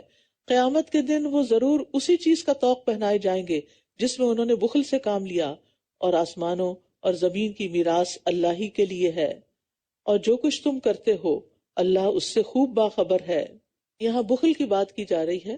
بخل سے مراد ان حقوق کو ادا نہ کرنا ہے جو انسان پر واجب ہوں۔ مثلا گھر والوں کا نان نفقہ دینا، مہمان نوازی کرنا، نیکی کے کاموں کے لیے تیاری کرنا، زکوٰۃ اور عشر وغیرہ دینا، اور بخل انسان کی سب سے بدترین صفت ہے، اور رشتہ داروں سے بخل کرنے والوں کے لیے شدید وعید ہے۔ رسول اللہ صلی اللہ علیہ وسلم نے فرمایا، جب کوئی رشتہ دار، بہت غور سے سننے والی بات ہے، جب کوئی رشتہ دار اپنے کسی رشتہ دار کے پاس جا کر کسی ایسی زائد چیز کا سوال کرتا ہے جو اللہ نے اسے عطا کی ہوتی ہے لیکن وہ اس میں بخل کرتا ہے، تو ایسے آدمی کے لیے قیامت کے دن جہنم سے سانپ نکالا جائے گا جو اپنی زبان نکالے ہوئے ہوگا، اور جسے شجاع کہتے ہوں گے اسے ایسے آدمی کا طوق بنا دیا جائے گا۔ یعنی آپ کے پاس ہے، ایکسٹرا ہے، اور ایک آپ کا ضرورت مند رشتہ دار ہے، اس کو ڈیسپریٹلی ضرورت ہے کسی چیز کے لیے، کچھ پیسوں کی یا کچھ چیزوں کی، لیکن آپ اس کو دیتے ہی نہیں، اس کو ٹال مٹول کر دیتے ہیں۔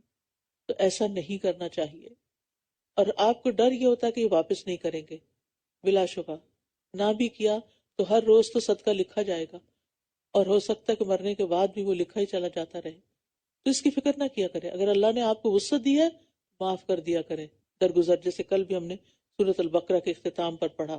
پھر فرمایا، لقد سمع اللہ قول الذین قالوا ان اللہ فقیر ونحن اغنیاء، یقیناً اللہ نے ان لوگوں کی بات سن لی جنہوں نے کہا کہ اللہ فقیر ہے اور ہم مالدار ہیں۔ ہم ضرور لکھ لیں گے جو انہوں نے کہا، اور انبیاء کا ناحق قتل کرنا بھی، اور ہم کہیں گے کہ چکھو مزہ جلانے والے عذاب کا، یہ عذاب اس وجہ سے ہے جو تمہارے ہاتھوں نے آگے بھیجا، اور بے شک اللہ بندوں پر قطعاً ظلم کرنے والا نہیں۔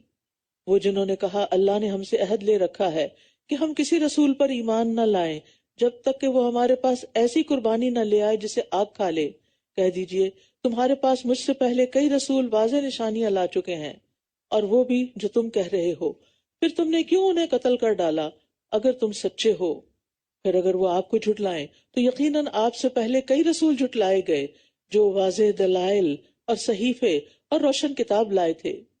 کل نفس ذائقۃ الموت وانما توفون اجورکم یوم القیامہ، ہر شخص موت کا ذائقہ چکھنے والا ہے، اور بے شک تم قیامت کے دن اپنے اعمال کے پورے پورے اجر دیے جاؤ گے۔ تو جو کوئی آگ سے دور کر دیا گیا اور جنت میں داخل کر دیا گیا، یقیناً وہ کامیاب ہو گیا، اور دنیا کی زندگی تو محض دھوکے کا سامان ہے۔ یہ آیت بڑی ہی اہم کامیابی کا معیار بتا رہی ہے کہ اصل کامیاب کون ہے؟ جو آگ سے بچا لیا گیا اور جنت میں داخل کر دیا گیا۔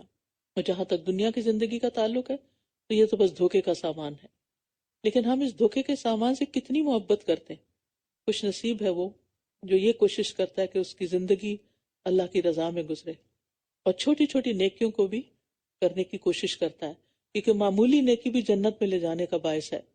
پھر فرمایا، تم اپنے مالوں اور جانوں میں ضرور آزمائے جاؤ گے، اور تم اپنے سے پہلے کے اہل کتاب اور شرک کرنے والوں سے یقیناً بہت سی اذیت کی باتیں سنو گے، اور اگر تم نے صبر کیا اور تقوی اختیار کیا تو یقیناً یہ بڑی ہمت کے کاموں میں سے ہے۔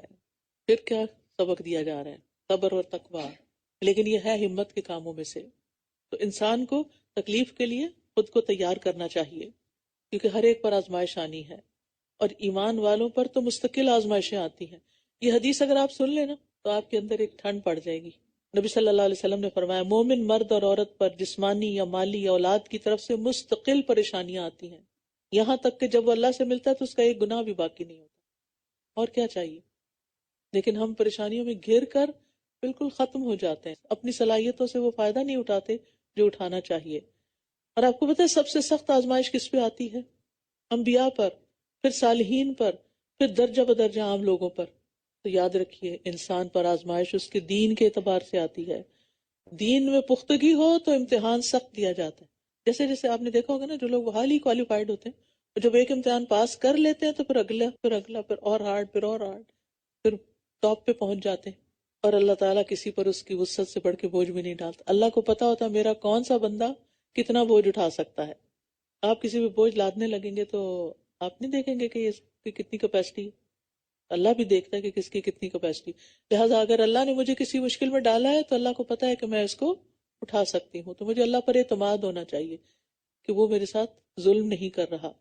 اور جب اللہ نے اہل کتاب سے پختہ عہد لیا کہ تم ضرور اس کتاب کو سب لوگوں کے لیے کھول کر بیان کرو گے اور تم اسے چھپاؤ گے نہیں، پھر بھی انہوں نے اس عہد کو پس پشت ڈال دیا اور اسے تھوڑی قیمت میں بیچ ڈالا، تو کتنا برا ہے جو بدلے میں یہ لے رہے ہیں، یعنی دنیا کا مال۔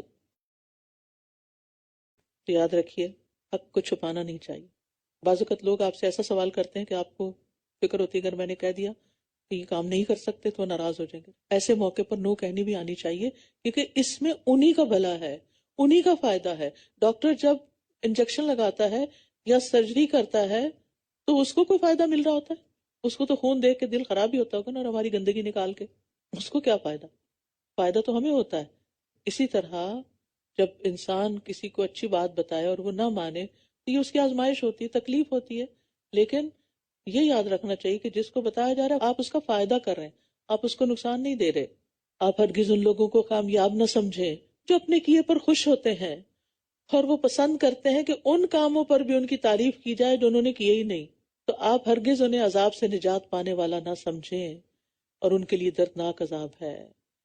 کام کر کے اس پہ اترانا، بوسٹنگ کرنا، اور جو نہیں کیے ان پہ تعریف چاہنا، یہ نفاق کی علامت ہے۔ ایسے لوگ اللہ کے لیے نہیں کرتے، تو یہ منافقین کی صفت ہے۔ سچے مومن اس سے آگے ہوتے ہیں۔ وَلِلَّهِ مُلْكُ السَّمَاوَاتِ وَالْأَرْضِ، بار بار یہ سبق آ رہا ہے، ہر چیز اللہ کی ہے، اور آسمانوں اور زمین کی بادشاہت اللہ ہی کی ہے، اور اللہ ہر چیز پر پوری طرح قدرت رکھنے والا ہے۔ اب یہاں سے شروع ہو رہی ہیں سورۃ آل عمران کی آخری آیات۔ رسول اللہ صلی اللہ علیہ وسلم نے فرمایا، آج رات مجھ پر چند آیات نازل ہوئیں، اس آدمی کے لیے ہلاکت ہے جس نے ان کو پڑھا لیکن ان میں غور و فکر نہیں کیا۔ اور وہ آیات یہ ہیں، نبی صلی اللہ علیہ وسلم رات کو جب جاگتے تو مسواک اور وضو کر کے یہ آیات پڑھا کرتے سورت کے اختتام تک۔ ان فی خلق السماوات والارض واختلاف اللیل والنہار لآیات لأولی الالباب، بے شک آسمانوں اور زمین کی تخلیق میں اور رات اور دن کی آمد و رفت میں عقل والوں کے لیے بہت سی نشانیاں ہیں۔ اگر ان پہ آپ غور کرتے ہیں تو آپ عقل والے ہوئے، اور اگر آپ آنکھیں بند کر کے صبح اور شام کر رہے ہیں تو پھر ذرا عقل کو جگائیں۔ کون ہیں یہ عقل والے؟ الذین یذکرون اللہ قیاما وقعودا وعلی جنوبہم ویتفکرون فی خلق السماوات والارض ربنا ما خلقت هذا باطلا سبحانک فقنا عذاب النار۔ وہ لوگ جو کھڑے اور بیٹھے اور اپنے پہلوؤں پر لیٹے اللہ کو یاد کرتے ہیں، اور وہ آسمانوں اور زمین کی تخلیق میں غور و فکر کرتے ہیں، اور پکار اٹھتے ہیں، اے ہمارے رب، تو نے یہ سب بے مقصد پیدا نہیں کیا، تو پاک ہے، بس ہمیں آگ کے عذاب سے بچا لے۔ یعنی ان کے دل کو بس ایک ہی غم لگا ہوا ہے کہ کہیں آگ میں نہ چلے جائیں۔ ذکر کرتے ہوئے اور غور و فکر کرتے ہوئے کس چیز کو نہیں بھولتے؟ اپنے انجام کو۔ عقل مند وہی ہوتا ہے جو انجام سامنے رکھ کے سفر کرے، اور ذکر بھی کسی حال میں اور کسی وقت نہیں چھوڑنا چاہیے، اس لیے کھڑے اور بیٹھے اور لیٹے ہر حالت کی بات آ گئی۔ اور اسی طرح دن کے کناروں پر، اسی طرح ایک اور جگہ پر آتا ہے، یا ایھا الذین آمنوا اذکروا اللہ ذکرا کثیرا۔ ہمیں بہت زیادہ ذکر کی عادت ڈالنی چاہیے، کیونکہ یہ ہر چیز سے بہتر عمل ہے۔ ربنا انک من تدخل النار فقد اخزیتہ وما للظالمین من انصار۔ اے ہمارے رب، بے شک جسے تو آگ میں داخل کرے گا تو حقیقتاً تو نے اسے رسوا کر دیا، اور ظالموں کے لیے کوئی مددگار نہیں۔ اے ہمارے رب، ہم نے ایک پکارنے والے کو سنا جو ایمان کی طرف پکار رہا تھا کہ تم اپنے رب پر ایمان لے آؤ، تو ہم ایمان لے آئے۔ اے ہمارے رب، ہمارے لیے ہمارے گناہوں کو بخش دے اور ہماری برائیوں کو ہم سے دور کر دے، اور ہمیں نیک لوگوں کے ساتھ فوت کر۔ تو اسی صورت میں ہوگا نا جب نیک لوگوں کے بیچ میں رہتے ہوں گے، نیک مجالس کو اپنے لیے لازم سمجھیں گے، کھانا پینا اٹھنا بیٹھنا معاملات نیک لوگوں کے ساتھ ہوں گے۔ تو ہم سب کو اپنی دوستیوں پر غور کرنا چاہیے، اپنے ریلیشنز پر دیکھنا چاہیے کہ ہمارا دل زیادہ کہاں لگتا ہے، اور جن کے ساتھ ہم بیٹھتے ہیں جب ان کے پاس سے اٹھتے ہیں تو ایمان بڑھ چکا ہوتا ہے یا گھٹ چکا ہوتا ہے۔ یہ بڑی خوبصورت دعا ہے، توفنا مع الابرار۔ اور منادی سے مراد یہاں یا تو رسول اللہ صلی اللہ علیہ وسلم ہے، یا قرآن ہے، یا ہر وہ شخص جو دین کی طرف بلائے۔ ربنا وآتنا ما وعدتنا على رسلك ولا تخزنا يوم القیامہ انک لا تخلف المیعاد۔ اے ہمارے رب، اور ہمیں وہ عطا کر دے جس کا وعدہ تو نے ہم سے اپنے رسولوں کے ذریعے کیا تھا، اور ہمیں قیامت کے دن رسوا نہ کرنا، بے شک تو اپنے وعدے کے خلاف نہیں کرتا۔ اللہ اپنے وعدوں میں بہت سچا ہے. اور یہاں قیامت کے دن کی رسوائی سے بچنے کی دعا بھی ہے کہ دوسروں کے سامنے ہم شرمندہ نہ ہوں. دنیا میں تو ہمارے عیبوں پہ پردہ پڑا ہوا ہے، لوگ ہمیں بڑا نیک سمجھتے ہیں، لیکن ایسا نہ ہو کہ قیامت کے دن اصلیت سامنے آ جائے اور رسوا ہوں. یہاں آپ دیکھیں بار بار ربنا ربنا کہہ رہے ہیں. ابو درداء کہتے ہیں اللہ مومنوں پہ رحم فرمائے، وہ مسلسل یہی کہتے رہتے ہیں ربنا ربنا، یہاں تک کہ ان کی دعا قبول ہو جاتی ہے. یعنی بار بار تکرار سے پکارتے ہیں. تو رب کا نام لینے سے دعا قبول ہوتی ہے. فاستجاب لهم ربهم، ان کے رب نے ان کی دعا قبول کر لی کہ میں تم میں سے کسی عمل کرنے والے کے نیک عمل کو ضائع نہیں کروں گا، خواہ مرد ہو یا عورت. یا عورت کا الگ ذکر آیا ہے. تم آپس میں ایک ہی طرح ہو، یعنی دونوں میں انسان ہونے کے ناطے ایمان کے حوالے سے نیک اعمال کے اعتبار سے کوئی فرق نہیں، کوئی ڈسکریمنیشن نہیں. تم ایک ہی طرح ہو. تو وہ لوگ جنہوں نے ہجرت کی، مردوں نے بھی کی تھی اور عورتوں نے بھی، اور جو اپنے گھروں سے نکال دیے گئے، خود ہجرت نہیں کی، لوگوں نے نکال دیا، ظالموں نے نکال دیا، اور میرے راستے میں ستائے گئے کسی بھی طرح، چاہے فزیکلی چاہے مینٹل ٹارچر دیے گئے، اور انہوں نے جنگ کی اور مارے گئے، ان کی جانیں چلی گئیں، میں ضرور ان سے ان کی برائیاں دور کر دوں گا. یہ بڑی بڑی قربانیاں دینے والے لوگ ہیں. اور میں ضرور انہیں ایسے باغات میں داخل کروں گا جن کے نیچے نہریں بہہ رہی ہوں گی. یہ بدلہ ہے اللہ کی طرف سے، اور اللہ ہی ہے جس کے پاس اچھا بدلہ ہے. ان سارے غموں، دکھوں، تکلیفوں، پریشانیوں، نقصانوں کا بدلہ اللہ ہی دے سکتا ہے، کسی بندے کے پاس کچھ نہیں. یاد رکھیے اس آیت سے پتہ چلتا ہے کہ مرد اور عورت اللہ کے ہاں درجات حاصل کرنے میں یکساں ہیں. کسی عورت کو اس لیے پیچھے نہیں کر دیا جائے گا کہ وہ عورت ہے اور وہ جتنے مرضی چاہے نیک کام کرے اس کا اجر مرد سے کم ہے. جیسے دنیا میں اب بھی ترقی یافتہ ملکوں میں بعض اوقات عورتوں کی ویجز مردوں کے مقابلے میں کم ہوتی ہیں. اللہ کے ہاں عورتوں کی ویجز کم نہیں ہوگی، بدلہ کم نہیں ہوگا. اور پھر آپ دیکھیں اللہ کی خاطر ہجرت کرنا، یعنی جنہوں نے دین کی خاطر اپنی خوشی سے ہجرت کی، اپنے وطن، مال، منال سب کو خیر باد کہہ کر دارالہجرہ میں پہنچ گئے، اور پھر وہاں بھی ان پر ظلم و ستم ڈھائے گئے ان کے دشمنوں کی طرف سے. انہیں سخت اذیتیں دے کر گھر بار چھوڑنے پر مجبور کر دیا گیا، کسی طرح چین سے نہ بیٹھنے دیا گیا، طرح طرح کی تکلیفوں کا نشانہ بنایا گیا. لیکن پھر بھی وہ ایمان پر، دین پر، حق پر ثابت قدم رہے، کیونکہ وہ اپنے ایمان میں سچے لوگ تھے. ورنہ ہمیں تو ذرا بھی اللہ کے راستے مشکل پیش آ جائے، میں چھوڑ رہی ہوں کورس، مجھ سے نہیں مینج ہو رہا، پیچھے ہٹ جاتے ہیں. ذرا سی تکلیف آئی، ذرا سی کوئی بات کر دے، ذرا سا کوئی کمنٹ پاس کر دے تو ہم سب کچھ چھوڑنے کو تیار ہو جاتی. کیسا ایمان ہے ہمارا؟ اگر ہم اللہ کی خاطر کر رہے ہیں تو کسی کی باتوں سے کیسے پیچھے ہٹ سکتے ہیں؟ لا یغرنک تقلب الذین کفروا فی البلاد، جن لوگوں نے کفر کیا ان کا شہروں میں چلنا پھرنا آپ کو ہرگز دھوکے میں نہ ڈالے کہ یہ ترقی یافتہ لوگ ہیں، یہ کامیاب لوگ ہیں، کیونکہ یہ کامیابی کا معیار بنایا ہوا لوگوں نے کہ جس کی موومنٹ بہت زیادہ ہو، جس کے پاس مال و متاع بہت زیادہ ہو. لیکن بات یہ ہے کہ یہ سب کچھ ان کے لیے دنیا میں ہی ہے. جب وہ آخرت میں پہنچیں گے تو ان کے پاس ایک نیکی بھی نہیں ہوگی کہ اس کا بدلہ دیا جائے. لہٰذا ایسے لوگوں کی دنیا سے مروب نہ ہوں، امپریس نہ ہوں، کیونکہ یہ ساری رونقیں جلد ختم ہو جائیں گی. اور جب کوئی مرتا ہے تو ساتھ کچھ بھی نہیں لے جاتا. ایسی شان و شوکت سے مروب ہونے کی ضرورت نہیں. متاع قلیل ثم مأواہم جہنم وبئس المہاد، یہ تھوڑا سا فائدہ ہے، چند دن کا فائدہ ہے، پھر ان کا ٹھکانہ جہنم ہے، اور وہ کتنا برا ٹھکانہ ہے. رسول اللہ صلی اللہ علیہ وسلم نے فرمایا اگر اللہ کے ہاں دنیا کی قدر و قیمت مچھر کے پر کے برابر بھی ہوتی تو وہ اس میں سے کسی کافر کو پانی کا ایک گھونٹ بھی نہ پلاتا.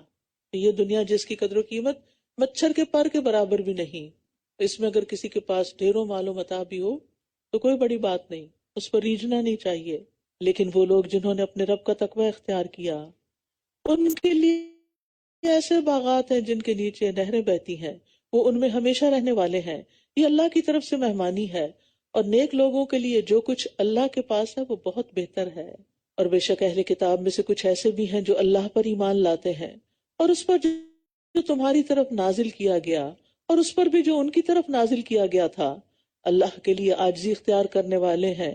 اللہ کی آیات کو تھوڑی سی قیمت کے عوض بیچ نہیں ڈالتے. ایسے ہی لوگوں کا اجر ان کے رب کے پاس ہے، بے شک اللہ جلد حساب لینے والا ہے. تو اہل کتاب میں سے جو لوگ سچے مسلمان ہوئے، یہ ان کی صفات بیان کی جا رہی ہیں کہ وہ اللہ سے ڈرنے والے ہیں، یعنی ایمان لا کر، اور اللہ کی آیات کے بدلے دنیاوی مفاد حاصل نہیں کرتے. نصارہ میں ایسے لوگ زیادہ تھے، یہود میں کم تھے. یا ایھا الذین آمنوا اصبروا وصابروا ورابطوا واتقوا اللہ لعلکم تفلحون، اے لوگو جو ایمان لائے ہو، صبر کرو اور مقابلے میں مضبوط رہو اور ڈٹے رہو اور اللہ کا تقوی اختیار کرو تاکہ تم کامیاب ہو جاؤ۔ تو یہاں صبر کی پھر بات آ گئی۔ تو اس بارے کا اور اس صورت کا اصل میسج کیا ہے؟ صبر اور تقوی، تبھی کامیابی۔ وَاعْلَمْ أَنَّ النَّصْرَ مَعَ الصَّبْرِ، اور صبر اللہ کی اطاعت میں استقامت دکھا کر، گناہوں کی خواہش کو دبا کر، تکلیفوں کو برداشت کر کے، تقدیر کے فیصلوں پر راضی ہو کے، یہ سب صبر ہوتا ہے۔ اور پھر یہاں سرحدوں کی حفاظت کی بات بھی کی گئی، رابطو۔ تو ہمیں جغرافیائی سرحدوں کے ساتھ ساتھ نظریاتی سرحدوں کی حفاظت بھی کرنی چاہیے۔ اپنے دین کے جو بنیادی عقائد ہیں ان کی حفاظت بھی لازم ہے، اور صبر اور تقوی ایک دوسرے کے لیے لازم و ملزوم ہے۔ جس کے اندر تقوی ہوتا ہے اس کو صبر آ ہی جاتا ہے، صبر کا نہ ہونا تقوی کے نہ ہونے کی علامت ہوتی ہے۔ سورۃ النساء۔ بسم اللہ الرحمن الرحیم۔ یا ایہا الناس اتقوا ربکم الذی خلقکم من نفس واحدہ وخلق منها زوجها وبث منهما رجالا كثيرا ونساء واتقوا الله الذي تساءلون به والأرحام إن الله كان عليكم رقيبا وآتوا اليتامى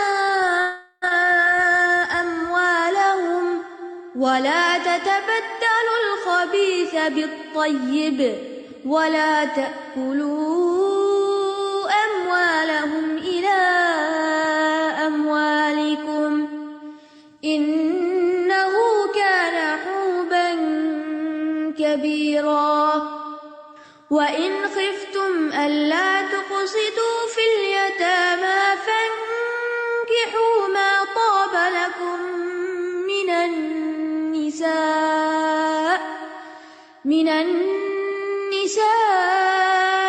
مثنى وثلاث ورباع فإن خفتم ألا تعدلوا فواحدة أو ما ملكت أيمانكم ذلك أدنى ألا تعولوا وآتوا النساء صدقاتهن نحلة فإن طبن لكم عن شيء منه نفسا فكلوه هنيئا مريئا۔ سورۃ النساء طوال صورتوں میں سے ہے، یعنی طویل لمبی صورتوں میں سے ہے۔ نبی صلی اللہ علیہ وسلم نے فرمایا مجھے تورات کی جگہ طوال 7 دی گئی ہیں، یعنی 7 لمبی صورتیں، اور ان صورتوں کو سیکھنے والا عالم ہے۔ آپ نے فرمایا جو شخص قرآن کی ابتدائی 7 صورتیں حاصل کر لے وہ بہت بڑا عالم ہے، یعنی خوب اچھی طرح سمجھ کر پڑھ لے۔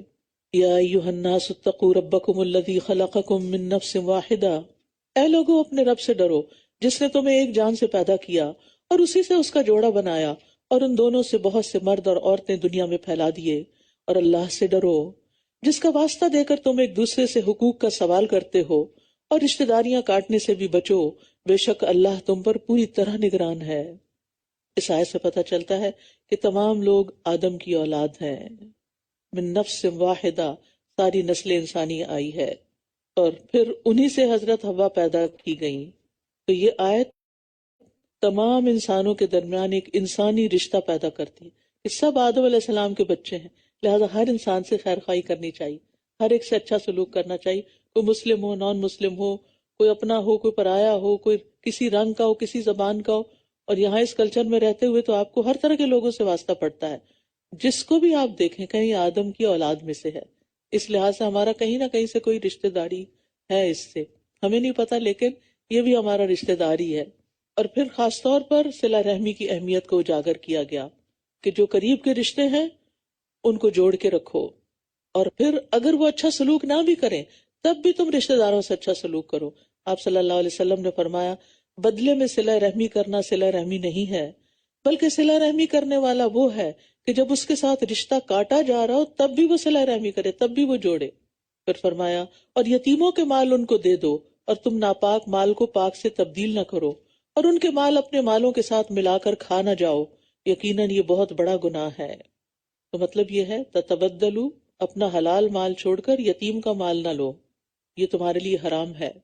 اور یتیم کی پرورش کرنے پر اور اس کا خیال رکھنے پر بہت بڑا اجر بھی ہے، یعنی یتیم کو دھوکہ دینا، اس کا مال کھانا جرم ہے، تو اس کا خیال رکھنا بہت بڑی نیکی ہے۔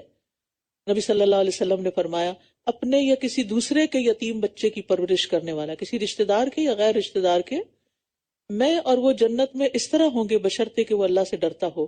امام مالک نے شہادت والی اور درمیانی انگلی سے اشارہ کیا، یعنی دو کو اکٹھا کیا۔ آپ صلی اللہ علیہ وسلم نے فرمایا جس نے کسی اپنے یا دوسرے آدمی کے یتیم بچے کو اپنے ساتھ ملا لیا، یعنی اس کی پرورش کی، تربیت کی، یہاں تک کہ اللہ اسے غنی کر دے، وہ جوان ہو جائے، اپنے پاؤں پہ کھڑا ہو جائے، تو اس کے لیے جنت واجب ہو جاتی۔ اس لیے جن خواتین کے بچے نہیں ہوتے اور وہ بچہ اڈاپٹ کرنا چاہتی ہیں تو وہ کوشش کریں کہ یتیم بچہ لیں، تاکہ یتیم کو پالنے کا اجر و ثواب بھی مل جائے، اس کے بدلے میں جنت۔ کیونکہ ہم عام طور پر بچہ کیوں اڈاپٹ کرنا چاہتے ہیں؟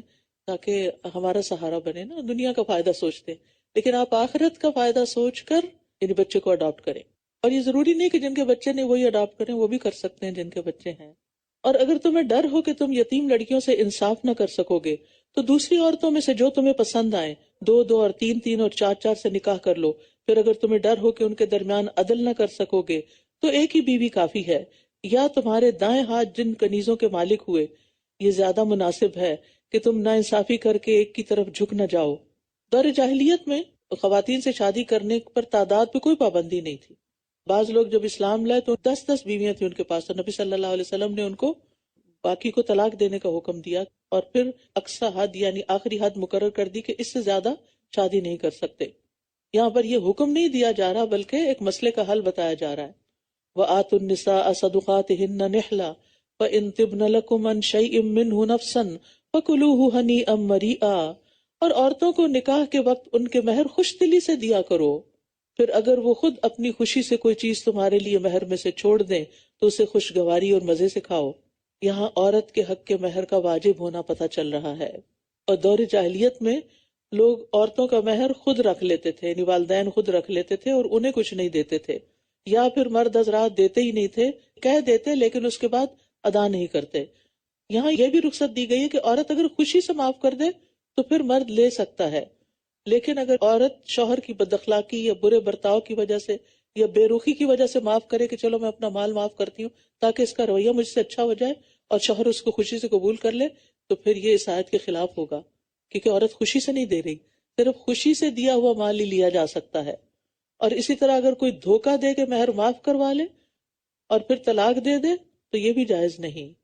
نبی صلی اللہ علیہ وسلم نے ایک آدمی سے فرمایا نکاح کرو خواہ لوہے کی انگوٹھی دے کر، یعنی زیادہ نہیں بھی دے سکتے تو کچھ نہ کچھ تو دینا ہی ہوگا۔ اور اپنے مال نادان لوگوں کے حوالے مت کرو جن کو اللہ نے تمہارے لیے قیام زندگی کا ذریعہ بنایا ہے، اور انہیں اس میں سے کھلاؤ اور پہناؤ اور ان سے بھلی بات کرو۔ یہاں ناسمجھ لوگوں کی سفہا کی بات کی گئی ہے کہ وہ لوگ جو منی مینجمنٹ نہ جانتے ہوں مال ان کے حوالے نہ کرو، کیونکہ وہ مال کو ضائع کر دیں گے، تو پھر تم ذمہ دار خود ہوگے۔ اور ایسے بندوں کی دعا بھی قبول نہیں ہوتی۔ حدیث میں آتا ہے وہ آدمی جس نے بے وقوف یعنی ایسے ناتجربہ کار شخص کو مال دے دیا، حالانکہ اللہ نے فرمایا وَلَا تُؤْتُوا السُّفَهَاءَ أَمْوَالَكُمْ، اپنے مال بے وقوفوں کے حوالے نہ کرو۔ تو حدیث کی ابتدا میں فرمایا 3 قسم کے آدمی دعا کرتے ہیں لیکن ان کی دعا قبول نہیں ہوتی، تو ایسے لوگوں کی بھی نہیں ہوتی۔ جب ہماری دعائیں قبول نہ ہونا تو ہمیں اپنے اعمال پر نظر ڈالنی چاہیے کہ ہم نے کہاں کہاں غلطیاں کی ہوئی ہیں اور ان کی اصلاح پہ لگ جانا چاہیے۔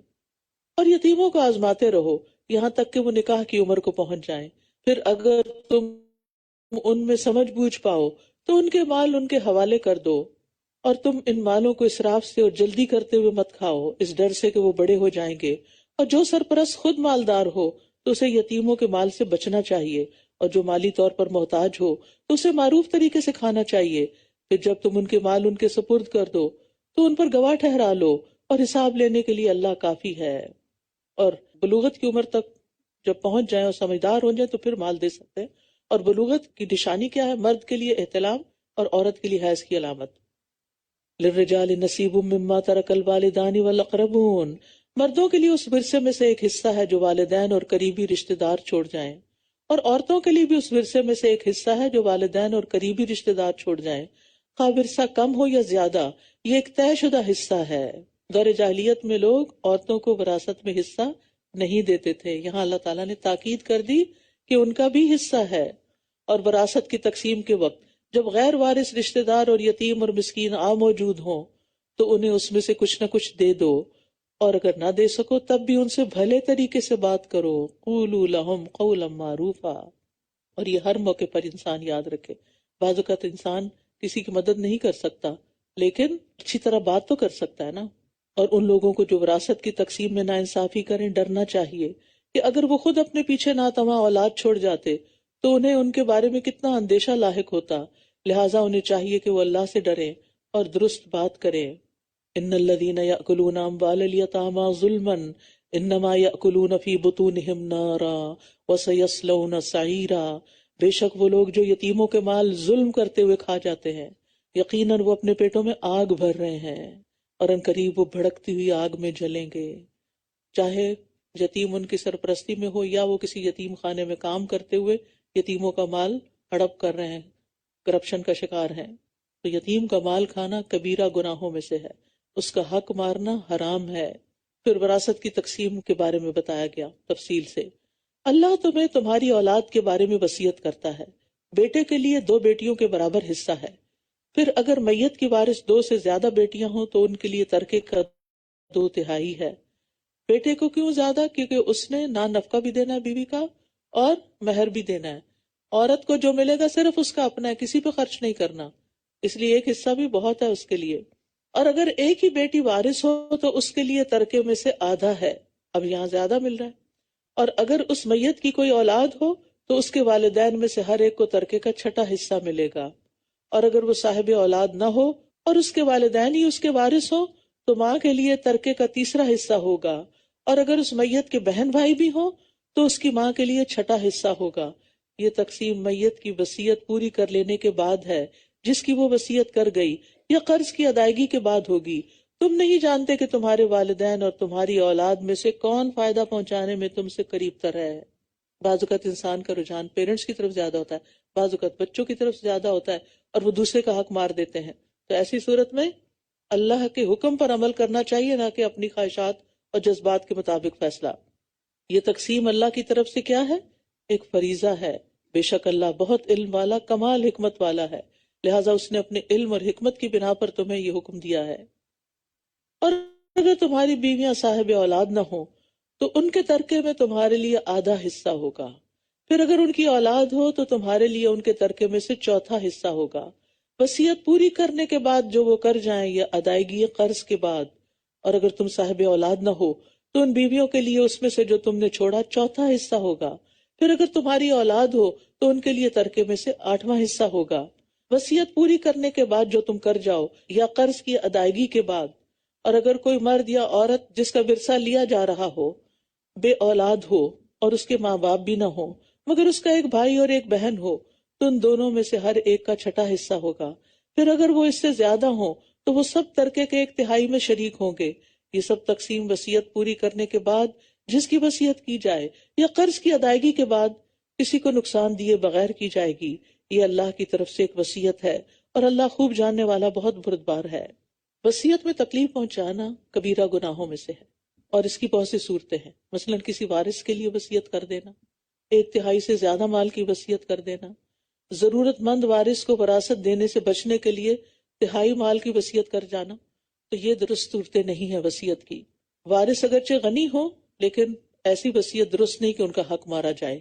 ان کا حق نہیں مارا. ہم یہ سوچتے ہیں فلاں کے پاس تو بہت ہے، اس کو کیا چاہیے، لہٰذا آدھا مال دے دو فلاں کو، وہ غریب ہے. نہیں، آپ اپنی مرضی نہیں کر سکتے. یہ اللہ کا قانون ہے جس کی پابندی کرنی ہوگی ایز اے مسلم. اور یہ بھی یاد رکھے کہ یہاں لکھا ہوا ہے وصیت اور پھر قرض، لیکن عملی طور پر نبی صلی اللہ علیہ وسلم کی سنت سے پتہ چلتا ہے کہ میت جو مال چھوڑ جائے پہلے قرضہ ادا کیا جائے. اگر اس کی زکوٰۃ رہتی ہے وہ دی جائے، اگر اس کا حج رہتا ہے وہ کروایا جائے، اگر اس نے مہر نہیں دیا وہ دیا جائے، اور اگر کسی سے کچھ پیسہ لیا تھا وہ واپس کیا جائے، اس کے بعد باقی مال میں سے وصیت پوری کی جائے، پھر وارثوں کو تقسیم کیا جائے۔ تلک حدود اللہ ومن یطع اللہ ورسولہ یدخلہ جنات تجری من تحتها الانہار خالدین فیہا وذالک الفوز العظیم۔ یہ اللہ کی حدود ہیں، اور جو کوئی اللہ اور اس کے رسول کی اطاعت کرے گا وہ اسے ایسے باغات میں داخل کرے گا جن کے نیچے نہریں بہتی ہیں، وہ ان میں ہمیشہ رہنے والے ہیں، اور یہ بہت بڑی کامیابی ہے۔ وراثت اللہ کی حدود ہیں، اور جو کوئی اللہ اور اس کے رسول کی نافرمانی کرے گا اور اس کی مقرر کردہ حدود سے تجاوز کرے گا وہ اسے آگ میں داخل کرے گا جس میں وہ ہمیشہ رہے گا، اور اس کے لیے رسوا کن عذاب ہے۔ تو وراثت کی تقسیم میں ڈنڈی نہیں مارنی چاہیے، اس سے انسان کی آخرت رزق پہ آ جاتی ہے۔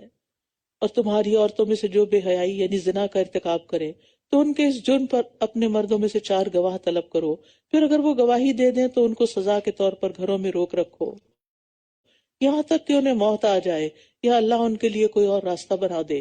اور تم میں سے وہ 2 مرد جو اس برائی کا ارتکاب کریں تو ان دونوں کو ایذا دو، پھر اگر وہ دونوں توبہ کر لیں اور اصلاح کر لیں تو ان سے اعراض برتو، بے شک اللہ بہت توبہ قبول کرنے والا نہایت رحم کرنے والا ہے۔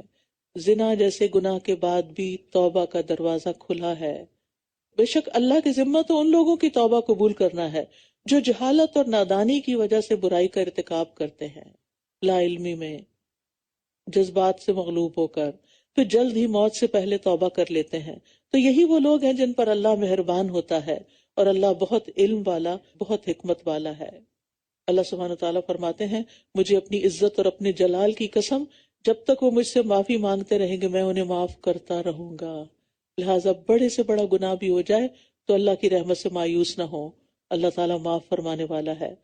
اور توبہ قبول نہیں ہوتی ان لوگوں کی جو برے عمل کرتے رہتے ہیں، یہاں تک کہ جب ان میں سے کسی ایک کو موت آتی ہے تو وہ کہتا ہے بے شک میں اب توبہ کرتا ہوں، اور نہ ہی توبہ کی قبولیت ان لوگوں کے لیے ہے جو کفر کی حالت میں مر جاتے ہیں۔ یہی وہ لوگ ہیں جن کے لیے ہم نے دردناک عذاب تیار کر رکھا ہے۔ اے لوگو جو ایمان لائے ہو، تمہارے لیے حلال نہیں کہ تم زبردستی بیوہ عورتوں کے وارث بن بیٹھو، اور نہ ہی انہیں ناپسند ہونے کے باوجود اس لیے روک رکھو کہ تم نے انہیں جو مہر دیا ہے اس کا کچھ حصہ واپس لے لو، مگر یہ کہ وہ کھلی بے حیائی کا ارتکاب کریں، اور ان کے ساتھ بھلے طریقے سے گزر بسر کرو۔ وعاشروہن بالمعروف، پھر اگر تم انہیں ناپسند بھی کرتے ہو تو ہو سکتا ہے کہ ایک چیز تمہیں ناپسند ہو اور اللہ اس میں بہت سی بھلائی ڈال دے۔ یہ ہے عورتوں کے حقوق جو قرآن نے بیان کیے، کیونکہ دور جاہلیت میں عورت کے ساتھ بہت برا سلوک کیا جاتا تھا۔ اور اگر تم ایک بیوی کی جگہ دوسری بیوی بدل کر لانے کا ارادہ کر لو اور تم نے ان میں سے کسی کو ڈھیروں مال بھی دے رکھا ہو تو اس میں سے کچھ بھی واپس مت لو۔ کیا تم بہتان لگا کر اور کھلے گناہ سے اس کو لوگے؟ یعنی حق کے مہر کو الزام لگا کے واپس نہیں لیا جا سکتا۔ اور تم اس مہر کو کس طرح واپس لے سکتے ہو جبکہ تم ایک دوسرے سے صحبت کر چکے ہو اور وہ عورتیں تم سے پختہ عہد لے چکی ہیں؟ اور تم ان عورتوں سے نکاح نہ کرو جن سے تمہارے باپ نکاح کر چکے ہوں، سوائے اس کے جو پہلے گزر چکا، یعنی دور جاہلیت میں جو ہو چکا تو ہو چکا۔ یقیناً یہ ایک بے حیائی کا کام ہے، قابل نفرت بات ہے اور بہت ہی برا راستہ ہے۔ حرمت علیکم امہاتکم وبناتکم واخواتکم وعماتکم وخالاتکم وبنات الاخ وبنات الاخت، تم پر نکاح کے لیے حرام کر دی گئی تمہاری مائیں، تمہاری بیٹیاں اور تمہاری بہنیں اور تمہاری پھپھیاں اور تمہاری خالائیں اور تمہارے بھائیوں کی بیٹیاں یعنی بھتیجیاں اور تمہاری بہنوں کی بیٹیاں یعنی بھانجیاں اور تمہاری وہ مائیں جنہوں نے تمہیں دودھ پلایا ہو، رضائی مائیں، اور تمہاری رضائی بہنیں اور تمہاری بیویوں کی مائیں، ساسیں، اور تمہاری وہ زیر پرورش بیٹیاں جو تمہاری ان بیویوں میں سے ہیں جن سے تم دخول کر چکے ہو، یعنی پچھلے شوہر سے جو آئیں۔ پھر اگر تم نے ان سے دخول نہ کیا ہو، یعنی فزیکل ریلیشن شپ قائم نہیں ہوا، تو تم پر کوئی گناہ نہیں کہ تم ان سے نکاح کر لو۔ اور تمہارے صلبی یعنی حقیقی بیٹوں کی بیویاں، وہ بھی تم پر حرام ہے، اور یہ بھی تم پر حرام ہے کہ تم 2 بہنوں کو بیک وقت اپنے نکاح میں جمع کرو، سوائے اس کے جو پہلے ہو چکا، یعنی دور جاہلیت میں۔ بے شک اللہ بہت بخشنے والا، نہایت رحم کرنے والا ہے۔ تو یہاں 2 بہنوں کو ایک نکاح میں جمع کرنے سے منع کیا ہے، یہ اس لیے کہ اس سے قطع رحمی ہوتی ہے، اس وجہ سے رشتہ داری ٹوٹ جاتی، کیونکہ دو بیویوں کا اکٹھا رہنا بہت مشکل ہوتا ہے، تو پھر اگر بہنیں ہی ایک دوسرے سے رشتہ ناتا کاٹ بیٹھیں تو پھر تو قطع رحمی ہو جائے گی. اسی طرح کسی عورت کی پھپھی پر اس کی بھتیجی کو اکٹھا نہیں کیا جا سکتا، خالہ اور بھانجی کو اکٹھا نہیں کیا جا سکتا. تو بہرحال میاں بیوی کا رشتہ ایک مقدس رشتہ ہے، اور اس رشتے کو خراب کرنے کی ممانعت ہے. رسول اللہ صلی اللہ علیہ وسلم نے فرمایا، جو شخص کسی عورت کو اس کے شوہر کے خلاف بھڑکائے یا غلام کو اس کے آقا کے خلاف بھڑکائے وہ ہم میں سے نہیں. اور جہاں تک ان رشتوں کا تعلق ہے تو یہ سارے ہی محترم رشتے ہیں، محرم رشتے ہیں، ان کا احترام لازم ہے، ان سے نکاح منع ہے. وآخر دعوانا ان الحمد للہ رب العالمین. سبحانک اللہم وبحمدک اشہد ان لا الہ الا انت استغفرک واتوب الیک. السلام علیکم ورحمۃ اللہ وبرکاتہ.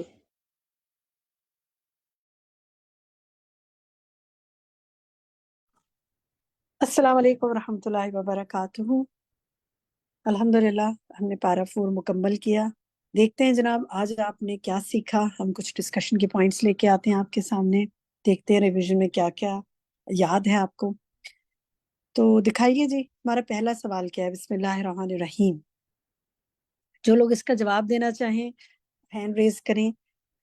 خالی جگہ آپ نے پر کرنی ہے. لن تنالوا البر حتی تنفقوا مما. مما کے بعد جو لفظ ہے وہ کیا آئے گا؟ شہناز الہی آپ بتائیں گی. جی السلام علیکم ورحمۃ اللہ وبرکاتہ. ہیلو السلام علیکم جی ورحمۃ جی اللہ وعلیکم وبرکاتہ. آواز آ رہی ہے؟ السلام. جی وعلیکم مما السلام ورحمۃ اللہ تحبون. وبرکاتہ. جی ڈائریکٹ اس بات کا کیا ہے کریں پلیز. مما تحبون. ٹھیک ہے جی دکھائیے ذرا آنسر، دیکھتے ہیں یہی ہے کہ نہیں. مما تحبون بالکل. ہرگز تم پا نہیں سکتے نیکی کو یہاں تک کہ تم، پلیز پچھلی سلائیڈ دیکھیں، دکھائیں. ہرگز تم نیکی کو پا نہیں سکتے یہاں تک کہ تم خرچ کرو اس میں سے جو تحبون تم پسند کرتے ہو. تو اللہ تعالیٰ مجھے اور آپ کو اس کی توفیق عطا فرمائے. نیکسٹ سلائیڈ دکھائیں جی، دیکھتے ہیں کیا سوال ہے. یا ایھا الذین آمنوا اتقوا اللہ حق تقاتہ ولا تموتن الا وانتم. تو جناب دیکھتے ہیں جواب. قندیل آپ بتائیں گی اس کا جواب کیا ہے؟ کیا آئے گا یہاں؟